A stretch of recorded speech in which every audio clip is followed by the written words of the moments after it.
हाँ भाई।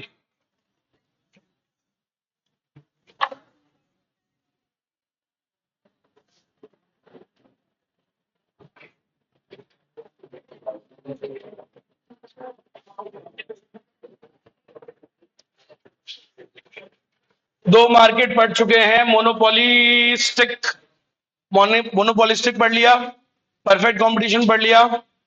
आज हम पढ़ेंगे ओलिगोपोली। ओलिगोपोली।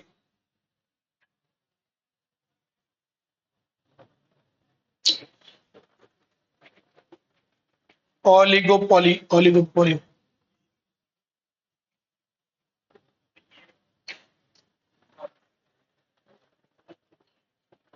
हाँ भाई, बेटा ढंग से सुनना, बहुत ढंग से, अच्छे से, है ना।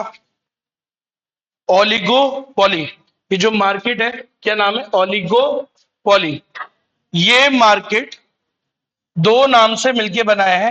क्या नाम है इसका? ओलिगो। ओलिगो का मतलब होता है फ्यू, पॉली का मतलब होता है seller, few firms.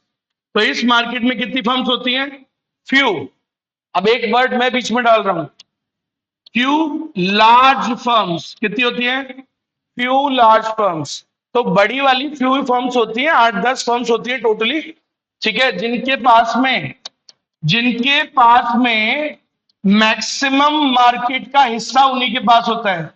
Maximum market share, मतलब मार्केट में मान लो 100 करोड़ बायर्स हैं, तो 70% से ज्यादा तो इन्हीं के पास ही होता है हिस्सा। ठीक है, सो मैक्सिमम मार्केट शेयर इन्हीं के पास होता है, मोर देन, अरे बोलो कितना? अबव 70%। ये इंपॉर्टेंट बात है, एप्लीकेशन क्वेश्चन में आया हुआ है केस स्टडी के जैसे। एक एग्जांपल दिया, बोला टूथपेस्ट है, टूथपेस्ट के अंदर ये फलानी फलानी फलानी कंपनीज है, 8-9 थी। ठीक है, तो 8-9 कंपनीज के तो नाम लिखे हुए थे, और फिर लास्ट वाले में था अदर्स। अदर्स का मार्केट शेयर कुछ था 29.2%, और बाकी 8-9 का टोटल आ रहा था 70.2%। तो 70% से ज्यादा उनके पास है ना मार्केट शेयर। तो कौन सा मार्केट हो गया ये? ओलिगोपोली। आइवासन में तो ऐसा गिनना भी पड़ता है कई बार। ठीक है, तो याद रखिएगा, ओलिगोपोली ओलिगोपोली मार्केट के अंदर क्या होती है? फ्यू फर्म्स होती हैं, लार्ज वाली 8 से 10 फर्म्स होती हैं। मैक्सिमम मार्केट उन्हीं के पास होता है। Example, cold drink. इंडिया में, अगर इंडिया की बात करें तो कोल्ड ड्रिंक इंडस्ट्री ओलिगोपोली कही जाएगी, क्योंकि मैक्सिमम मार्केट पहले तो दो ही कंपनीज के पास था, पेप्सी एंड कोक। ठीक है, और अब एक दो कंपनी और आ गई है, थोड़ी बहुत, कैंपा कोला, और वो एक दो और आ गई है ना। तो ऐसे करके 3-4 ही तो कंपनी है टोटल। कंपनी 3-4 ही होती है। आप बोलोगे सर कोल्ड ड्रिंक तो बहुत सारी आती है, बेटा वो प्रोडक्ट है उनके, तो कंपनी 3-4 ही है। एक वो जीरू जीरू करके भी आई है, आइए, JEERU, पिया करो, पीनी हो तो वही पिया करो थोड़ी बहुत। उसमें चीनी का लेवल बहुत ज्यादा कम होता है, बाकियों में बहुत ज्यादा ही होता है, इतना होता है 10 टाइम्स का फर्क। ठीक है, आपको लगता है वो एक जो 400 ml या 600 ml की जो बोतल अपन खरीदते हैं, है ना, उसके अंदर कम से कम 150-200 ग्राम चीनी होती है। 150-200 ग्राम का भी दुकान से खरीद के लाना, पता लगेगा आपको 150-200 ग्राम कितनी होती है। इतनी चीनी सिर्फ एक कोल्ड ड्रिंक में। अब वो पता इसलिए नहीं लगती क्योंकि डकार आ जाती है। डकार क्यों आ जाती है? Because it is mix with CO2, carbon dioxide के साथ मिक्स कर देते हैं, तो अपने को उतनी चीनी का एहसास नहीं होता। ये तो बहुत ज्यादा अमाउंट में चीनी होती है वो, तो इसलिए वो जीरू वाली जो ड्रिंक है वो पीना। जीरू में बहुत कम है, 13%, बहुत कम, उसके अंदर 13 ग्राम या समथिंग कुछ है, तो उससे बहुत ज्यादा कम है। पी के देखना, कम मीठी लगेगी आपको, अच्छी है वो। फिर भी वैसे तो सारी ही नहीं पीनी चाहिए। The last thing on the earth I would drink is cold drink. Mix भी नहीं करता मैं किसी में। ठीक है, पीता भी नहीं। बोल रहा हूं ना मैं आपको, if I have other choices then that, तो मैं उन पे पहले जाऊंगा। मतलब पानी ठीक है, ठंडा पानी चलेगा, ठीक है, नींबू पानी चलेगा, शिकंजी चलेगी, जूस चलेगा, कोल्ड कॉफी भी चल जाएगी, उसमें भी उतनी भयंकर चीनी नहीं है। चीनी और बात साथ में बहुत गंदा होता है, पता है आपको। वो देखते ही ऐसा, वो यूट्यूब पे वीडियोस देख लेना, बहुत हड्डी वड्डी गलाता है वो, हड्डी को कमजोर कर रहा है। तो कोई चीज कमजोर कर रही है तो उसको क्यों पीना है फिर? ठीक है, कुछ और चीज पियो, बिना चीनी की भी आती है, कड़वी चीजें ज्यादा बढ़िया होती है। देख लो आप दुनिया में, ब्रोकली, ब्रोकली, करेला, करेला इस कड़वा यार, और वो थोड़ा वो आंवला आंवला टाइप चीज भी होती है, उनको पियो आप। तुम सोच रहे थे पता नहीं क्या। ओलिगोपोली। कार इंडस्ट्रीज, कार कितनी है बताओ, कार वाली कंपनियां 10 12 15 ही है, गिन सकते हैं। तो अगर काउंटेबल है तो गिन सकते हैं उतनी ही फर्म से, तो कौन सा मार्केट, ओलिगोपोली। टेलीकॉम कितनी कंपनीज के सिम आती है, 4 5 मैक्सिमम, 4 5 ही है, वो भी कौन सा, ओलिगोपोली। अरे बात समझ में। पेट्रोल कंपनीज कितनी है, 5 6, इससे ज्यादा petrol companies, Hindustan petroleum, Bharat petroleum का है, पेट्रोल पंप्स, इंडियन ऑयल का है, आपका जियो का है, एक एसआर का है, एक नायरा का है, एक दो और होगी मुश्किल से, 6 7 कंपनीज है टोटल जो पूरे इंडिया में पेट्रोल रिफाइनरी का काम करती है, पेट्रोल का। ओलिगोपोली मार्केट आया समझ में, ठीक है। अब सर इन दिस मार्केट बेचने वाले तो फ्यू होते हैं, लेकिन खरीदने वाले तो लार्ज नंबर ऑफ बायर्स है, करोड़ों लोग खरीदने वाले, बेचने वाले 4 5। तो हमेशा तगड़ा ही प्रॉफिट होने वाला है यार, तो प्रॉफिट हमेशा, क्योंकि हर सोचो हर कंपनी के पास क्या होंगे, खूब कस्टमर्स होते हैं, समझ रहे हो, तो खूब बायर्स हैं, तो इसलिए खूब प्रॉफिट है यहाँ पे, है ना। अच्छा एक और बात, यहाँ पे एंट्री, यहाँ पे इतनी सी फर्म्स क्यों है सर, वो आपने अभी तक जो दोनों मार्केट पढ़े उसमें तो खूब सारी फर्म्स होती है, क्यों वहां खूब सारी होती है और यहाँ इतनी सारी क्यों नहीं है।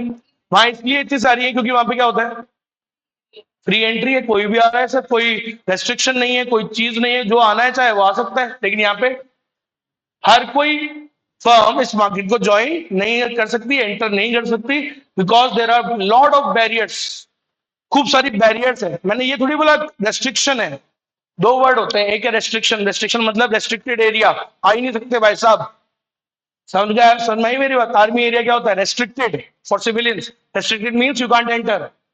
बैरियर्स क्या होते हैं, बैरियर्स होते हैं, हर्डल्स लगे हुए हैं, क्रॉस कर लो तो आ जाओ, मान लो बड़ी सी दीवार लगा दी, कूद लिए तो आ जाना, नहीं तो कोई बात नहीं, वो वाली बात है। तो इस टाइप के यहाँ पे क्या होते हैं, बहुत सारे बैरियर्स होते हैं, फाइनेंशियल बैरियर्स। टेलीकॉम क्यों नहीं कर सकता मैं नहीं घुस सकता टेलीकॉम मार्केट में, क्यों नहीं घुस सकता, अच्छा रेस्ट्रिक्टेड नहीं है एंट्री, बैरियर्स है सर, उसके लिए इतना अमाउंट ऑफ मनी चाहिए होता है, हजारों 1500 करोड़, 2 3 4 हजार करोड़ चाहिए होता है, फिर गवर्नमेंट का लाइसेंस, फाइनेंशियल बैरियर है, लीगल बैरियर है, बहुत सारी रुकावटें हैं, बहुत सारे रिसोर्सेज होने चाहिए कि इतनी जमीन होनी चाहिए, उतना ये होना चाहिए, उतना ये होना चाहिए, समझ रहे हो मेरी बात। तो कल परसों में केएफसी का किसी से कुछ मीटिंग थी कि केएफसी का आउटलेट डालने का सोच रहा था मैं, है ना, एक फ्रेंचाइज लेने का, भाई साहब पता ही नहीं था मेरे को तो इतना होता है। तो वो करंट ईयर का सोचो, छोड़ो 5 साल का बोल रहा है कि, है ना, 5 साल की जो सैलरीज वगैरह जो ये सारी खर्चे में पहले एडवांस में उसको दिखाऊं इतना पैसा, कि भाई 5 साल जो मेरे खर्चे होने वाले हैं, I should have that money in advance. अरे इतनी सारी रेस्ट्रिक्शन है, इसलिए तो फिर हर कोई नहीं कर पाते, बहुत ज्यादा इतना अमाउंट कैसे करोगे भाई, 5 साल का पैसा, 5 साल, मुझे मेरे को 5 दिन का नहीं पता होता मेरा, 5 साल का समझ रहे हो, तो वो चीज हो जाती है, समझ गए। सो बहुत सारे टाइप ऑफ बैरियर्स होते हैं, हर कोई क्रॉस नहीं कर पाता, इसलिए कितनी सी रह जाती है, फ्यू, और फ्यू फर्म्स और खरीदने वाले करोड़ों, तो फिर तगड़ा ही होगा ना प्रॉफिट सर, समझ में आई मेरी बात। चलो ये होता है, ये मार्केट स्टार्ट करने जा रहा हूं, एक एक पॉइंट अच्छे से सुनना। फर्स्ट, फ्यू फर्म्स होती है, फ्यू मतलब कितनी, 8 10 12। अब ऐसे ये नहीं कि 11 हो जाए, बोलो चलो आपने तो 8 से 10 बोला था, अब एक दो ऐसे थोड़ा बहुत ऊपर नीचे चलता है, ठीक है। सो आईसीआई में बोला गया कि ठीक है 8 10 फर्म्स, फ्यू फर्म्स, क्लियर है, जिनको काउंट कर सकते हैं कि भाई इतनी इतनी है, तो उसे बोलते हैं oligopoly market, and few firms and large number of buyers, ठीक है सर। फ्यू फर्म्स क्यों होती है, क्योंकि यहाँ पे फ्री एंट्री नहीं होती है, क्या होती है सर, बैरियर्स होते हैं बहुत प्रकार के, barriers to entry of firms है, नई फर्म से इजीली नहीं आ सकती, बहुत सारे बैरियर्स हैं, बहुत सारे हर्डल्स हैं, तो जो क्रॉस कर लेता है वो आ जाता है, आई बात समझ में। तो जैसे कि फाइनेंशियल बैरियर्स हैं, आपको नेचुरल रिसोर्सेज होने चाहिए, लीगल बैरियर्स हैं, बहुत सारे बैरियर्स होते हैं। चलो first point. Second very important point is there is huge importance of advertising and selling cost. मैंने कल वो एक एग्जांपल दिया था, गोलगप्पे वाला और समोसे वाला, मेरे घर के पास में दिया है, तुम्हें दिया है ना, हाँ, तो भाई वो क्या हो गई थी उन दोनों में, प्राइस वॉर। तो प्राइस वॉर, प्राइस कंपटीशन हो गया था, इसलिए किसके मजे हो रहे थे, कंज्यूमर्स के। तो सर यहाँ पे भी तगड़ी प्राइस वॉर होती है, प्राइस वॉर तो यहाँ पे भी तगड़ी हो सकती है। अभी हुई थी लास्ट टाइम टेलीकॉम में, कब हुई थी, जियो ने करी थी, 2016 17 में आया होगा जियो शायद, तब करी थी, आप सोचो, नहीं शायद जब भी आया था, आई डोंट रिमेम्बर एग्जैक्टली, 16-17 में ही आया होगा। तो जब जियो ने करी थी, उसके बाद तक अभी तक नहीं हुई है। कभी कभार ही होती है सर, ऐसे रोज रोज प्राइस वॉर होती ही नहीं है। They always try to avoid price competition, क्योंकि उनको भी पता है, समझदार है वो लोग, कि इसमें कोई फायदा तो होगा नहीं उनका, तो अल्टीमेटली कस्टमर्स का ही फायदा होगा। सो इसलिए दे ऑलवेज ट्राई, ये जो फर्म्स हैं कि कभी भी प्राइस से लड़ाई नहीं करती। सो इंस्टेड ऑफ दैट दूसरी चीजों से लड़ाई compete करती है। जैसे मैंने कल बताया था आपको, huge advertising cost. Car TV पे सबसे ज्यादा ऐड किसके आते हैं बताओ?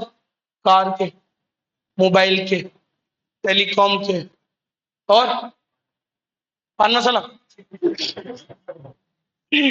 सही है, शक्ल देख लो इसकी भाई।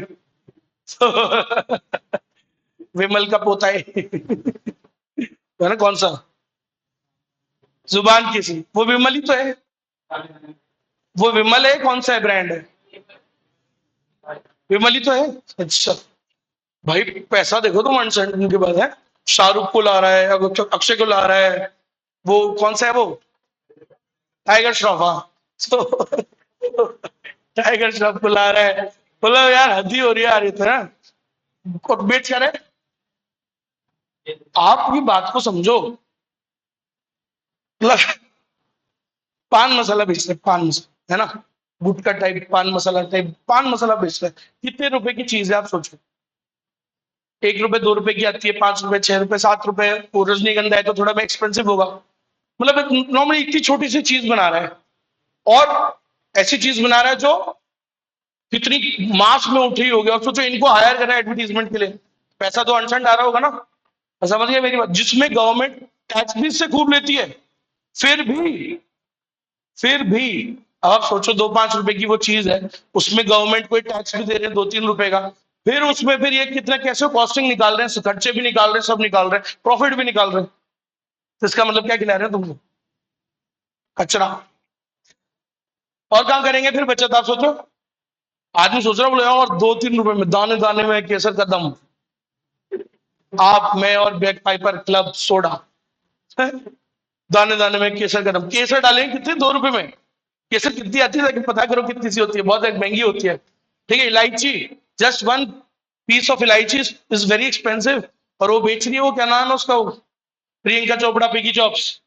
अरे आता है ना, कौन सी आती है, रजनीगंधा पर्ल्स, और वो आती है ना टीवी में, ऐड ऐसे बनाएंगे वैसे वॉलीशॉन है, उसमें से निकलते हुए, क्या नाम है, रोल्स रॉयस में से निकल रहे हैं। और देख लो, huge amount of advertising and selling cost, क्योंकि प्राइस कॉम्पिटिशन तो कर नहीं रहे। सो इन्हीं चीजों से क्या कर रहे हैं, compete कर रहे हैं। ठीक है, पहले अवार्ड्स वगैरह भी आते थे कितने सारे, मानिकचंद अवार्ड्स, मानिकचंद गुट का आता था, मानिकचंद अवार्ड्स, सलमान खान नाच रहा है उसमें, जो तो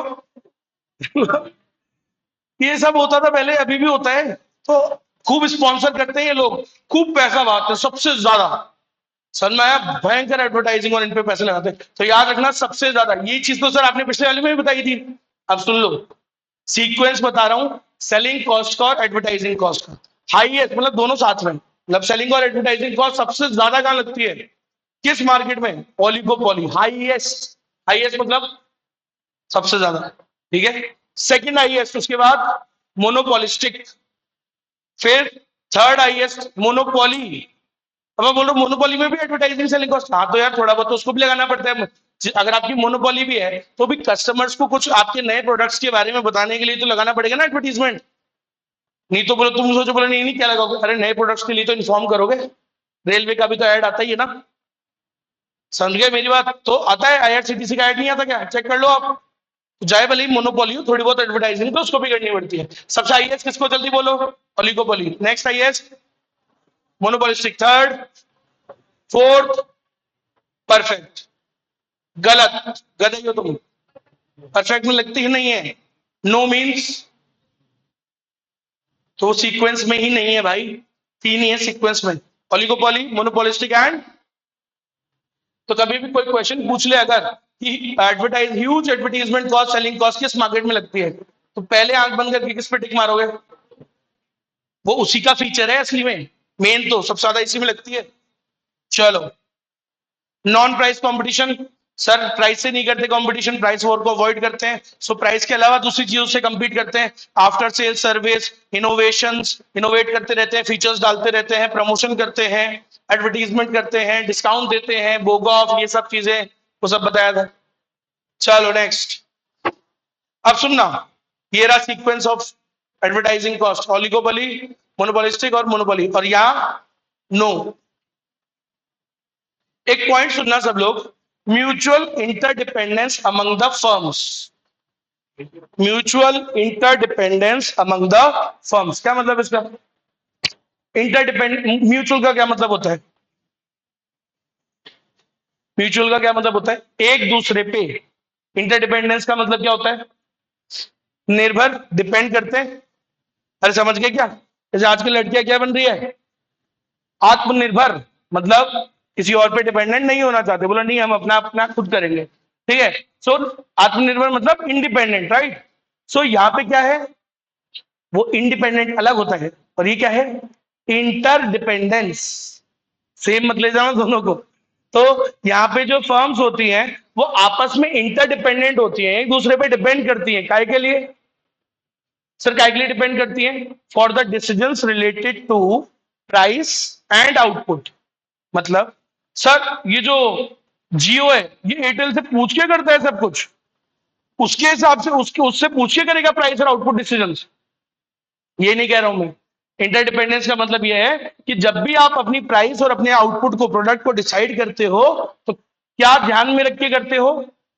पूरे मार्केट को, बाकी फर्म्स को, कि भाई जब मैं प्राइस में कम करूंगा या प्राइस को बढ़ाऊंगा तो बाकी फर्म्स क्या कर सकती हैं, तो उनके रिएक्शन को थोड़ा दिमाग में रख के मैं प्राइस और आउटपुट के फैसले करूंगा। तो अब समझे क्या कह रहा हूं? म्यूचुअल इंटरडिपेंडेंस का मतलब है the firms in this market they decide there price and output after considering the reaction of their rivals. एक बात बताओ, जियो ने बिल्कुल फ्री किया जब वो आया था, तो इस मार्केट में घुसने के लिए बिल्कुल फ्री कर दिया सिम, फ्री इंटरनेट बांटा। तो एक बात बताओ, क्या उसके दिमाग में नहीं आया होगा कि जब वो इस बिजनेस में आना चाह रहा था तो उसके दिमाग में भी तो आया होगा सस्ता करके बेच सकता हूं कि नहीं? भाई कोई इंसान क्यों पहले घाटा खाएगा फ्री करके? पहले क्या सोचा होगा उसने कि यार मैं ना सोच रहा हूं कि कम करके बेच दूं, बाकी एयरटेल, वोडाफोन इनसे कम पे बेच दूं, तो ये सोचा तो होगा ही ना उसने। कोई क्यों फ्री में बेचना चाहेगा, नहीं तो घाटा क्यों खाएगा? तो पहले उसने क्या सोचा होगा? यही तो सोचा होगा कि यार मैं बाकियों से कम करके एंट्री करता हूं मार्केट में, बाकियों से कम रखता हूं प्राइस को। तो फिर उसको क्या, फिर उसने क्या किया? फिर उसने दूसरों के रिएक्शन को सोचा, बोले अगर मैं कम करूंगा तो यार ये चीज तो फिर ये भी कर लेंगे, ठीक है। मैं कम करूंगा फिर ये एयरटेल कम कर लेगा, वोडाफोन भी कम कर लेगा, फिर मैं कम करूंगा फिर ये कम कर लेंगे, फिर मैं कम करूंगा फिर ये कर लेंगे, तो ऐसे तो चलता रहेगा। तो ऐसा क्या करूं जो ये लोग ना कर पाए, जो ये लोग ना कर पाए? तो क्या कर दूं? बोला फ्री बेचो, मैं घाटा उठा सकता हूं क्योंकि मेरे तो पास तो बहुत सारे बिजनेस हैं। जियो के तो भाई, रिलायंस के बहुत सारे बिजनेसेस है 300 से ज्यादा। तो बोले ठीक है ना यार, एक डेढ़ साल तो मैं आराम से घाटा खा सकता हूँ, सेट ऑफ कर लूंगा दूसरे बिजनेस के प्रॉफिट से। लेकिन यही काम ये बाकी लोग नहीं कर पाएंगे। तो आप समझ रहे हो, उसने देखो प्राइस डिसाइड करते वक्त किसको किसको दिमाग में रखा? अपने राइवल्स के रिएक्शन को, कि जब मैं ये करूंगा तो बाकी क्या करेंगे, क्योंकि वो रिएक्ट तो करेंगे। एक बात को समझो, जब दुश्मन बहुत ज्यादा होते हैं ना मार्केट में, कंपटीशन बहुत ज्यादा है, कहां पे ज्यादा था? परफेक्ट में, मोनोपोलिस्ट में, वहां तो हजारों लाखों बेचने वाले हैं, तो वहां तो चलो कोई टेंशन नहीं रहती, क्यों? क्योंकि बहुत सारा कंपटीशन है, कोई फिर फर्क ही नहीं पड़ रहा। लेकिन जब आपके दुश्मन कितने हो, गिने चुने, कितने से? 5 6 7, तो फिर तो आप जो भी कर रहे हो वो हर चीज, हर बंदे की किस में रहता है? नजर में रहता है। आप कुछ भी करोगे, समझ रहे हो, कुछ भी करोगे इसका फटाफट से किसको पता लग जाता है? आपके राइवल्स को। और फिर वो अपना रिएक्शन देगा, फिर तुम्हारे ऊपर प्रभाव पड़ेगा। तो यही चीज होती है, कोई भी चीज करने से पहले यहाँ 100,000 बार सोचा जाता है कि भाई जब मैं प्राइस को चेंज करूंगा या आउटपुट को चेंज करूंगा तो बाकी क्या करेंगे। ये है म्यूचुअल इंटरडिपेंडेंस का मतलब। So what is mutual interdependence? It means that the firms in the oligopoly market, they are dependent on each other for the decisions related to price and output. The firms, the sellers, they decide their price and output after considering the reaction of the rivals. अपने rivals के reaction को predict करके, consider करके ही वो कोई फैसला करते हैं। रोज रोज प्राइस को नहीं चेंज करते। वो कांच वाली बोतल देखी है आपने, अरे कोल्ड ड्रिंक वाली आती है कोल्ड ड्रिंक की बोतल, तो कोल्ड ड्रिंक की बोतल वो पहले जो आती थी, वो पहले कितने ही सालों तक 8 रुपए की आई थी। तब तुम ऑलमोस्ट हुए होगे शायद पैदा, जब 8 रुपए की आती थी, है ना। उसके बाद लंबे समय तक 8 रुपए की थी, फिर 10 रुपए उसकी प्राइस हुई सभी सभी कंपनियों की, तो 10 रुपए रही बहुत सालों तक, फिर 12 हो गई कांच वाली बोतल, फिर 12 रही बहुत सालों तक, फिर 16 हो गई। तो ऐसे करके रोज रोज प्राइस नहीं चेंज करते, लंबे समय तक प्राइसेस क्या रहती है, कांस्टेंट। क्योंकि एक प्राइस को चेंज करेगा तो बाकी क्या करेंगे, वो भी रिएक्शन देंगे, फिर वॉर चढ़ जाएगी, फिर हो जाएगी लड़ाई। इसलिए they try to avoid it, जो रोज रोज they don't change the prices more often, they keep the prices stable, लंबे समय तक क्या रखते हैं, प्राइसेस को स्टेबल। आगे बात समझ में ऐसा।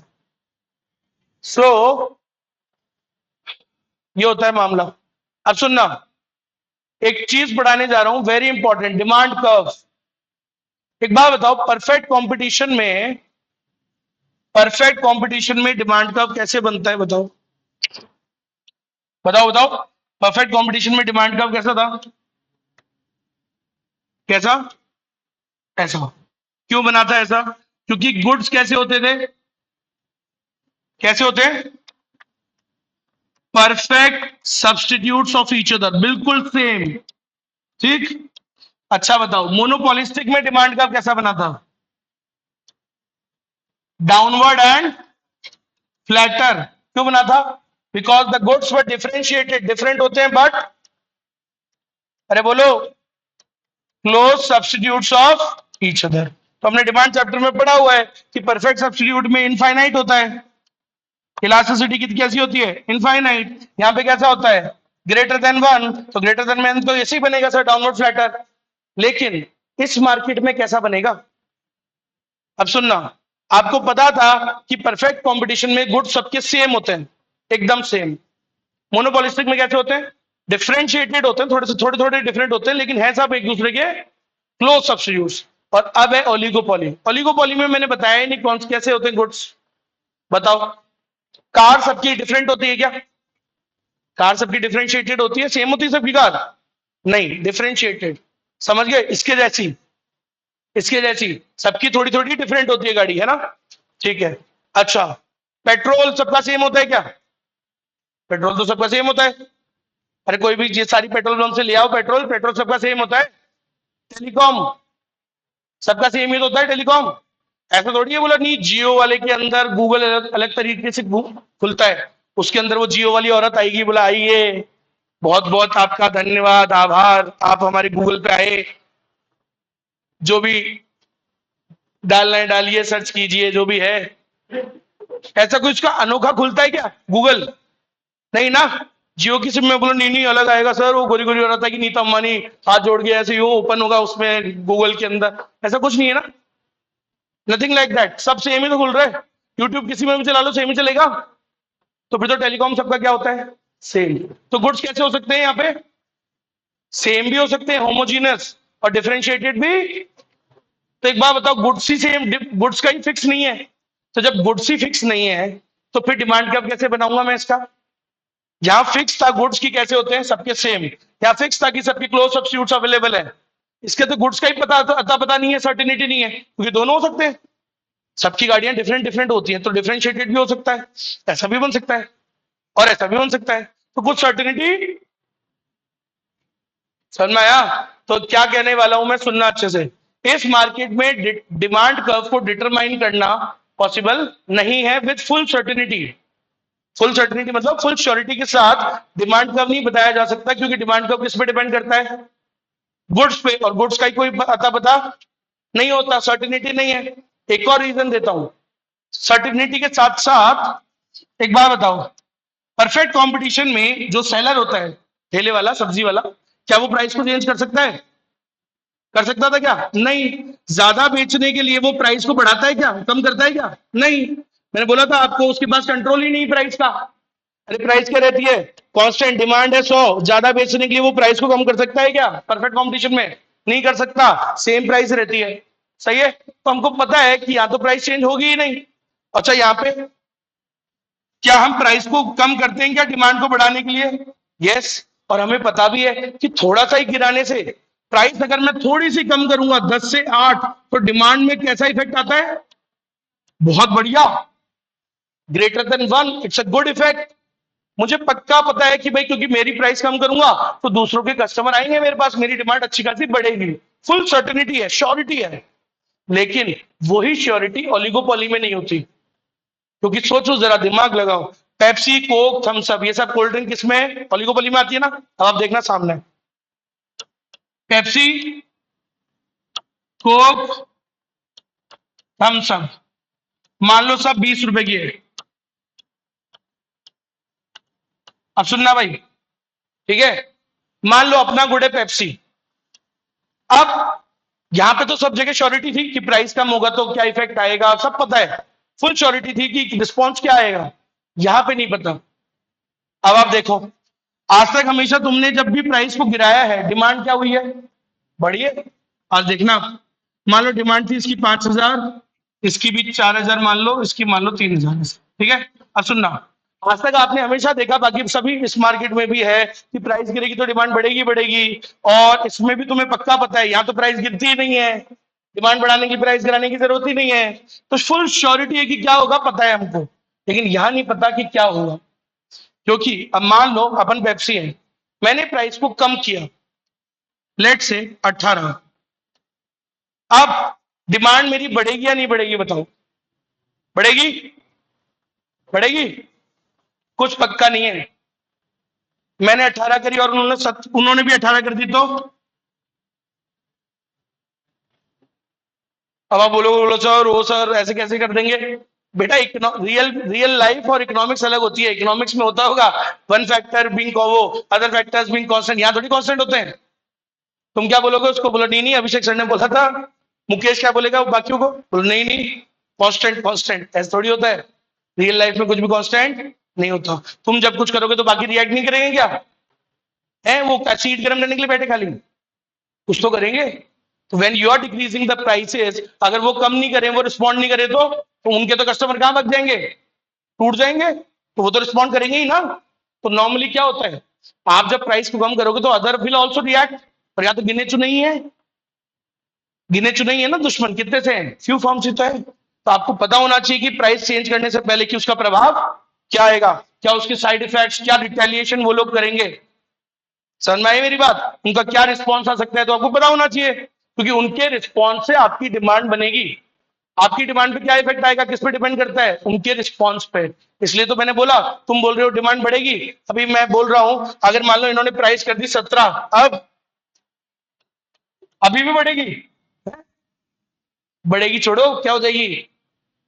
तुम्हारे कस्टमर किधर चल जाएंगे? उधर। और जीवन में पहली बार होते हुए देखोगे तुम कि प्राइस कम होने से डिमांड कैसे कम होती है। क्या किसने गलती करी? खुद ही कोसोगे शाम को खुद को, बोले यार क्यों मैंने प्राइस कम करी, क्यों प्राइस वॉर छेड़ी। तुम प्राइस वॉर छेड़ोगे, दूसरे क्या करेंगे फिर? अब कुछ भी कर सकते हैं, कुछ भी, मतलब हो सकता है तुमसे कम कर दें, हो सकता है बराबर कर दें, हो सकता है कुछ ना करें। तो रिस्पॉन्स अलग अलग नहीं आएगा। एक बात बताओ, अगर तुमसे ज्यादा कम कर दी तो तुम्हारी डिमांड तो घट गई, तुम्हारे कस्टमर उधर भग गए, क्योंकि तुम्हारा your become more expensive than them, your product has become more expensive ना। वो 17 कर दिया, कुछ भी कर सकते हैं। अच्छा सोचो, वो ऐसे भी तो कर सकते हैं, वो 18 भी तो कर सकते हैं, सेम भी रख सकते हैं। अगर उन्होंने सेम रखी तो तुम्हारे ऊपर कितना इफेक्ट आएगा? थोड़ी बहुत डिमांड बढ़ जाएगी, बहुत थोड़ी बहुत। बोले कैसे? अरे यार क्योंकि उनको करने में थोड़ा टाइम लगेगा ना। So till the time they are doing the reducing the price, तब तक उनको पता लगेगा, तब तक उनके थोड़े बहुत कस्टमर तुम्हारे यहाँ आ जाएंगे, तो थोड़ी बहुत बड़ी सिर्फ। तो अगर क्या हो सकता है कि अगर मान लो वो लोग भी 18 कर दें तो ठीक है, तुम्हारी थोड़ी बहुत डिमांड बढ़ जाएगी। 5 की कितनी हो गई? अरे 5 की कितनी हो गई? 6। तो इससे कोई बहुत ज्यादा फर्क नहीं पड़ा, राइट। अच्छा, ये भी तो हो सकता है कि वो क्या कर दें, वो कुछ भी ना करें, तुम्हारे इतना ध्यान ही नहीं रहे, बोला हाँ ठीक है करने दो साले को, वो उतनी ही रखें। अब क्या इफेक्ट आ सकता है बताओ? अब तो अच्छी खासी डिमांड बढ़ जाएगी ना। अच्छी खासी का मतलब क्या होता है? अच्छा, अभी पिछले वाले में डिमांड कितनी सी बढ़ी थी? अरे जब तुमने 18 करी, बाकियों ने भी 18 कर दी थी, तो कितनी डिमांड बढ़ी थी सिर्फ? थोड़ी सी, थोड़ी सी मतलब 5500 मान लेते हैं, 10%। तो डिमांड में कोई बहुत ज्यादा चेंज नहीं आया, डिमांड में चेंज नहीं आता तो कैसा बनता है, ज्यादा चेंज नहीं आता तो इन इलास्टिक। कैसा बनता है, in elastic, downward and steeper. अच्छा, अभी मैं कह रहा हूं कि मान लो बाकियों ने क्या किया, ये लो, बाकियों ने कुछ नहीं किया, ये सिचुएशन है, तुमने कम करी, बाकियों ने कुछ नहीं किया। अब उनकी अब क्या है, अब तो उनके कस्टमर तुम्हारे पास आ जाएंगे क्या अच्छे खासे। सोचो तुमने करी 18, उन्होंने कुछ ही नहीं किया, तो उनके कस्टमर तो तुम्हारे पास आ जाएंगे, फिर तो मस्त बढ़ जाएगी। मस्त मतलब अच्छी खासी बढ़ जाएगी, 7500। तो मतलब अब इफेक्ट कैसा आया डिमांड में सर, अब तो बहुत तगड़ा इफेक्ट आ गया, बड़ा इलास्टिक। इलास्टिक में कैसा बनता है, डाउनवर्ड एंड ऐसा बनता है। अच्छा, ये भी तो हो सकता है, जैसा मैंने आपको बताया था, तुमने करी 18, बाकियों ने कर दी 16। अब आज वो होगा तो आज तक कभी हुआ नहीं, क्या, प्राइस गिरने पे तुम्हारी डिमांड देखो अभी क्या हो जाएगी, तुम्हारी घट जाएगी, क्योंकि कभी हुआ नहीं है वैसा। तो कीड़े तो तुमने करे थे ना साधन जानबूझ के, सन में आया। तो लो यहां कैसे बनेगा, आज तक डिमांड डाउनवर्ड बना है, अभी कैसे बनेगा, ये लो। सोचो 20 रुपए थी तो डिमांड क्या थी, 5000, है ना, 20 पे 5000 थी, और प्राइस कम करने से सोचा तो तुमने ये था कि भाई साहब इकोनॉमिक्स में मजा आ जाएगा, भाई साहब डिमांड बढ़ जाएगी, सब्स्टिट्यूशन इफेक्ट, वो ले गए तुम्हारी लंका लगा गए, समझ में आया। तो 20 रुपए पे कितनी हो गई, 18 रुपए करते ही कितनी हो गई, कम और हो गई, ये लो 18 और 3000, कैसा बना कर्व। अब मेरे को एक बात बता दो, क्या यहाँ डिमांड का फिक्स कोई बोल सकता है बोला ऐसा बनता है ऑलिगोपोली मार्केट में, कोई भी नहीं बोल सकता, बिकॉज डिमांड किस पे डिपेंड कर रही है, ये कैश किस पे डिपेंड कर रहे थे, इनके डिमांड किस पे डिपेंड करती है बेटा, आपकी डिमांड पे इफेक्ट क्या आएगा, ये किस पे डिपेंड करता है, दूसरों के, अरे बोलो ना, रिएक्शन पे। So how the others other rivals will response, उनके रिएक्शन पे तुम्हारा क्या डिपेंड कर रहा है, डिमांड कर्व। तुम्हारा डिमांड कर्व तुम सर्टेनिटी से बना ही नहीं सकते, तो याद रखना in oligopoly market the demand curve is indeterminate. Determinate मतलब निकाल सकते हो, और इनडिटर्मिनेट मतलब फुल श्योरिटी से नहीं निकाल सकते। क्यों नहीं निकाल सकते, क्योंकि हमारी डिमांड हमारे पे डिपेंड ही नहीं कर रही, किस पे कर रही है, दूसरों के रिएक्शन। अरे बात समझ में आ रही है मेरी बात, पक्का 100% करते, करते नहीं है, मैंने ऐसे नहीं बोला, they try to avoid, try का मतलब क्या होता है, कोशिश करते हैं कि ना हो, लेकिन करते हैं कभी कभार, करा ही ना जियो ने। अरे कहीं पत्थर की लकीर पे नहीं लिखा हुआ, कोई रूल नहीं है कि और कोई नहीं करेगा माता वोट दूंगा, ऐसा नहीं है, कोई रूल नहीं है, इट इज जस्ट कि they try to avoid it, कोशिश यही करते हैं कि ना करें लंबे समय तक प्राइसेस को। लो अभी तुमने करी, क्या हुआ हुए ना, आया ना मजा करी तुमने, नहीं करनी चाहिए थी ना, आप तो जाके खुद ही कोसोगे, बोले यार क्यों करा मैंने, चलते रहने देता वही, या कुछ और चीज से कंपीट कर लेता, तुमने प्राइस वॉर करी, अब कुछ भी हो सकता है उनका रिएक्शन, तो भैया दुश्मन है और गिने चुने ही है, तुमने अगर छेड़ा तो सारे एकजुट नहीं हो जाएंगे, बाकी सारे क्या हो जाएंगे, दुश्मन दुश्मन, बोला दुश्मन क्या, दुश्मन दोस्त, वो हो जाएंगे एक दूसरे के दोस्त, तो तुम्हारी छोटी बड़ी कर देंगे, सही है कि नहीं है। बोला उसने प्राइस कैसे चेंज करी है, साला हीरो बन रहा था, शाना बन रहा था, आओ इसकी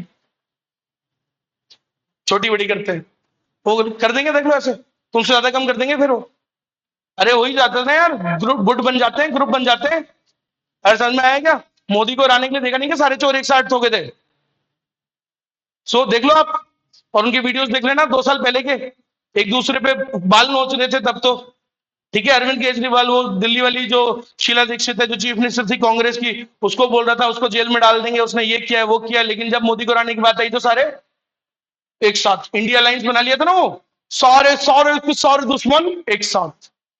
देखो आप एक आदमी को हराने के लिए, तो यही है, तुम अगर कीड़े करोगे तो फिर कुछ भी हो सकता है, फिर वो कुछ भी हो सकता है, फिर उसका रिएक्शन तो डिपेंड करेगा फिर आपकी डिमांड कैसी होगी, समझ गए, आपकी डिमांड पे उन्हीं के रिएक्शन का प्रभाव पड़ेगा, जैसा उनका रिएक्शन आपकी डिमांड वैसी बनेगी। तो डिमांड का फिक्स्ड नहीं है, जैसे परफेक्ट में पता था कैसा बनता है, मोनोपोलिस्टिक में पता है कैसा बनता है, डाउनवर्ड और फ्लैटर, पता है कि भाई थोड़ी सी कम करूंगा डिमांड अच्छी खासी बढ़ जाएगी, लेकिन वहां कुछ भी नहीं पता, क्योंकि वहां प्राइस कम करूंगा तो इफेक्ट क्या आएगा, बढ़ेगी भी नहीं बढ़ेगी ये भी नहीं पता, कम भी हो सकती है, वो ज्यादा चिढ़ गए तो सोचो, राइवल ज्यादा चिढ़ गए तो क्या हो सकती है, कम भी हो सकती है।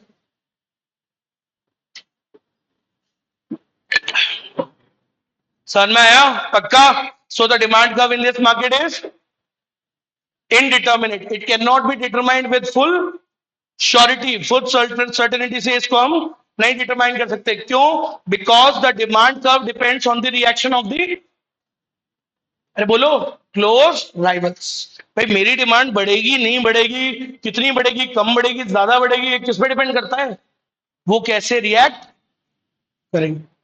अरे बात समझ में आई सभी को, पक्का। तो आप इसी एग्जांपल से प्रेरणा लेते हुए, इंस्पिरेशन लेते हुए मेरे को बताओ क्या करना चाहिए, प्राइस को कम करना चाहिए या ज्यादा करना चाहिए। चलो मान लो तुम्हें रात को जोश आया, बोला सर बढ़ा के देखते हैं, कॉपी क्या है सर, मेरी कॉपी करते हैं, बताओ मैंने कम करी, दोनों ने कम कर दी यार, इतनी क्या कॉपी करते हैं, देखो मैं तो बढ़ा देता हूं प्राइस को, तुमने रात को बढ़ा दी शराब के नशे में, तो प्राइस बढ़ा दो भाई, तुम्हें लगा था क्या कि वो भी क्या करेंगे, वो भी कॉपी करेंगे, उन्होंने कुछ नहीं किया, बोला मरने तो साले को, कुछ भी कर सकते हैं ना वो तो, जनरल रिएक्शन क्या होगा, यही होगा, तो बढ़ा रहा है मरेगा साला खुद ही, मत बढ़ाओ, नहीं मत करो, तो देख लो उन्होंने कोई रिएक्ट ही नहीं किया, तो अब तुम्हारी लंका और लग गई, खत्म, खेल खत्म, वो आता है ना मीम आता है, फिनिश खत्म, क्या बोलते हो, है टाटा बाय बाय हो गया टाटा बाय बाय। आप बताओ प्रेरणा लेते हुए डायग्राम से क्या करना चाहिए तुमको, कम या ज्यादा, प्राइस को कम करना चाहिए था या ज्यादा, क्या करना चाहिए है, कुछ नहीं करना चाहिए, लंबे समय तक क्या रखना चाहिए, छेड़म छाड़ी नहीं करने का, तुम कीड़े करोगे फिर वो कीड़े करेंगे, हो सकता है वो ज्यादा कर दे और तुम्हारी फिर ज्यादा लग जाए लंका, है हो सकता है ना, बिकॉज यही गिने चुने ना, यू गॉट माई पॉइंट, यही गिने चुने, मोनोपोलिस्टिक में कोई दिक्कत नहीं थी भाई, परफेक्ट में कोई दिक्कत नहीं थी, एक ठेले वाला कुछ कर रहा है वो सस्ता करके बेच रहा है तो बाकी क्या करते थे, बोला करने दे कितनों को बेच लेगा, कोई टेंशन नहीं थी वहां पे, इतना राइवलरी नहीं है, इधर राइवलरी बहुत ज्यादा है, क्योंकि बात है किसकी, करोड़ों की। तुम्हें लग रहा होगा बोले 2 रुपए ही तो है अरे 2 रुपए में उनकी एम्पायर टिकी हुई है, तुमने 2 रुपए कम कर दिए, वो कुछ नहीं करेंगे, वो क्या करेंगे फिर देखना, फिर क्या कर सकते हैं, समझ में आया, तुमने लड़ाई छेड़ी, छेड़ने के बाद तो फिर आप ब्लेम मत करो कि क्या होगा, ठीक है, मेरे से कई लोग इसलिए वो थोड़ा सा, कई लोग मतलब मेरी जान पहचान में थोड़ा इसलिए मेरे से थोड़ा घबराते ज्यादा है कि लड़ाई वो चालू करते तो फिर मेरे को पता नहीं होता मैं फिर क्या करूंगा, तो अब फिर कई बार ज्यादा हो जाता है, एक्सटेंसिव लेवल पे गुस्सा ज्यादा बढ़ जाता है, तो फिर वो बोलते बोले और ऐसे कैसे कर दिया, तो मैंने कहा भाई उसके बाद तो मेरे रूल्स होते हैं ना, तुमने क्यों छेड़ी पहले, सही है, पहले आपने कीड़े क्यों करे, उसके बाद फिर आप मेरे को ब्लेम नहीं कर सकते कि अब मेरा रिएक्शन कितने सुप्रीम या कितना तगड़ा हो सकता है, कुछ भी हो सकता है, फिर तो कीड़े करने ही नहीं चाहिए, आई कि नहीं आई बात समझ में, तो वो चीज होती है, तो वही है, आपने क्यों करे, छेड़ो ही मत, क्या रखो स्टेबल, समझ में आई। अब सुनना, कई बच्चे होते हैं ना, क्योंकि आप तो जानते हो सब लोग कि कीड़े सिर्फ पेट में नहीं होते, है ना, दांत में भी होते हैं, पागल हो गया, तो कईयों के बच्चों के होते हैं, बोलो नहीं नहीं बताओ कैसा बनेगा, बाकियों में भी तो बताया था सर आपने सर्टेनिटी से, यहाँ पे भी बताओ कैसा बनेगा, अब होते ना, आप जानते हो नहीं नहीं बताओ, मुझे तो लगता है सर आपको आता ही नहीं है तो अब ऐसे कई बच्चे कीड़े करते हैं, अब उनको कर बताना पड़ेगा, आप सुनना बताऊंगा डायग्राम, वैसे तो नहीं बन सकता है फिर भी आई विल मेक इट, तो सुनिएगा, एक उसको बोलते हैं, एक आदमी था पॉल स्वीजी, क्या नाम है, पॉल स्वीजी, बीच का भी नाम है इसका, कुछ किताबों में आता है पॉल ए स्वीजी, कुछ बुक्स में आता है पॉल एम स्वीजी, तुम रहने दो बीच के नाम को, कौन सी बुआ की शादी करनी है तुमको, तो पॉल स्वीजी, क्लियर है, सो पॉल स्वीजी एक आदमी था, उसके लोगों ने कीड़े करे, बोले नहीं नहीं बताओ कैसा बनेगा, बोले ठीक है बना दूंगा लेकिन अजम्पशन लूंगा, बोले ठीक है ले लेना 2 अजम्पशन, तो पॉल स्वीजी ने डिमांड कर्व बना के दिखाया है इसका, वैसे तो नहीं बन सकता है, फिर भी उसने बनाया है, तो क्या लिए हैं कुछ दो assumption, ठीक है। So Paul Sweezy has taken two assumptions, ठीक है। तो इसने क्या बोला, पहला assumption, ढंग से सुनना, और बड़े इजी जनरल रिएक्शन इसने बोले। इसने बोला हम ऐसा मान के चले कि जब एक फर्म, मान लो पेप्सी, जब प्राइस को कम करेगा तो अदर्स विल फॉलो, बाकी भी क्या करेंगे, कम। उनका रिएक्शन यही होता है। अरे नॉर्मली आवाज नहीं आ रही, हेलो, खत्म हो गया क्या मामला?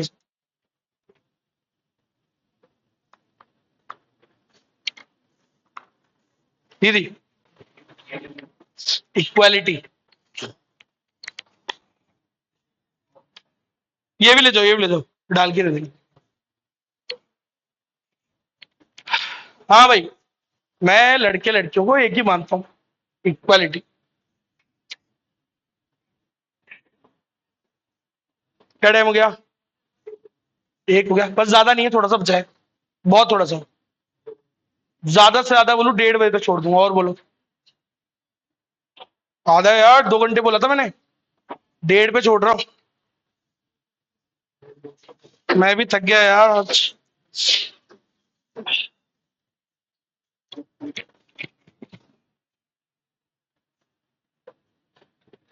थोड़े दिन की बात है, क्या हो गया, 1 महीना और, मैक्सिमम 1 महीना, 35-40 डेज, बस उसके बाद खत्म, फिर घूमने जाएंगे बढ़िया।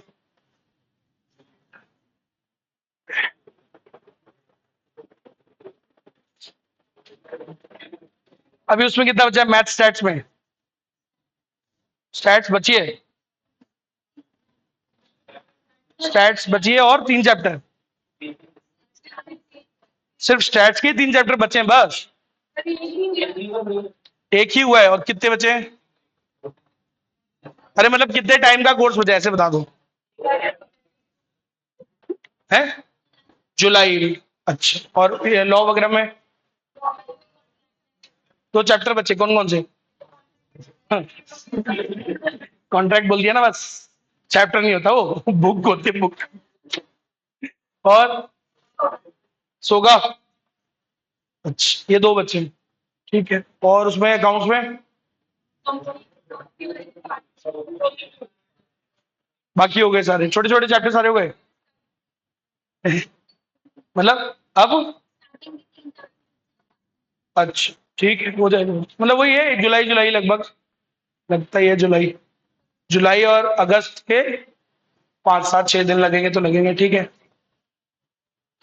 एग्जाम की डेट क्या आई थी, 15 आई थी ना शायद, 16 ऑफ सितंबर।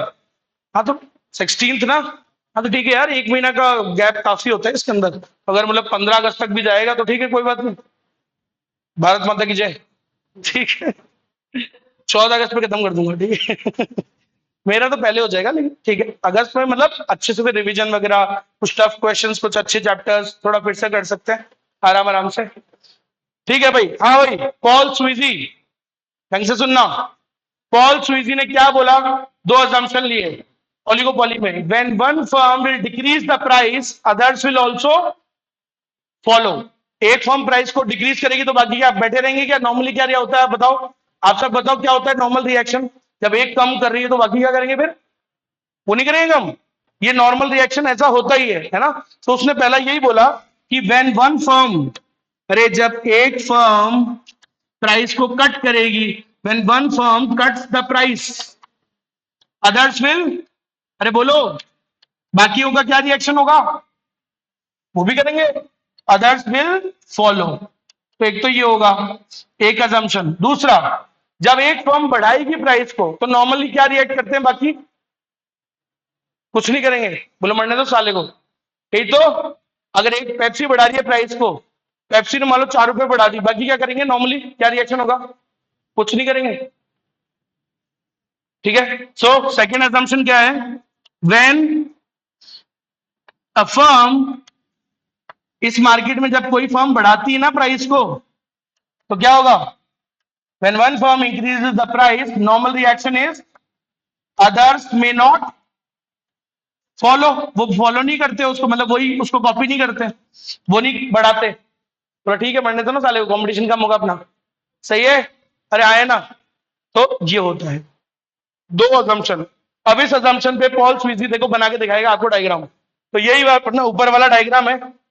चलो, ये वही था पॉल स्वीजी। अब बताओ, जब मैंने नॉर्मली क्या assumption लिया कि जब एक फर्म प्राइस को कम करेगी तो बाकी लोग क्या करेंगे? अरे क्या करेंगे? वो भी कम करेंगे। तो बताओ डिमांड पे कैसा इफेक्ट आएगा? सोचो, तुमने करी 18, तुमने सोचा था कि और वो इकोनॉमिक्स के जैसे एक फर्म प्राइस को कम करेगा, other factors being constant, demand बढ़ जाएगी अपनी।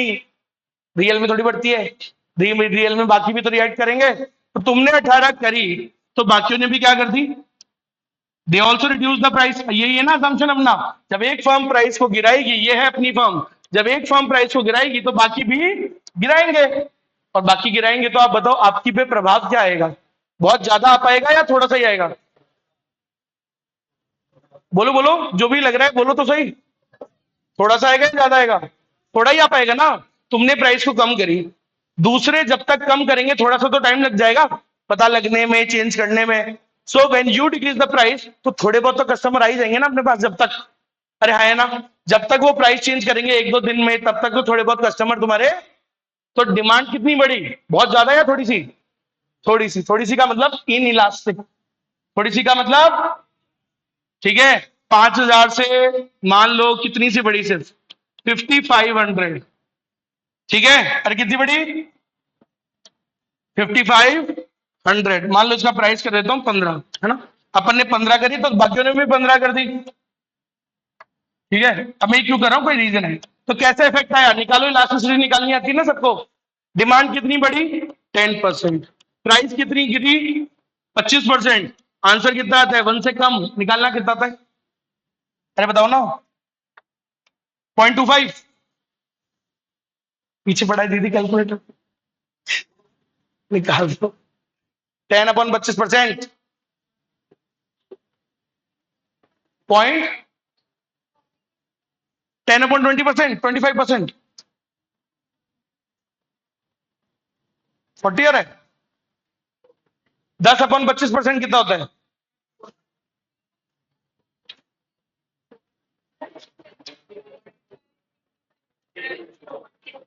0. हाँ भाई, 1 से कम आ रहा है क्या? बस इतना सा बताओ।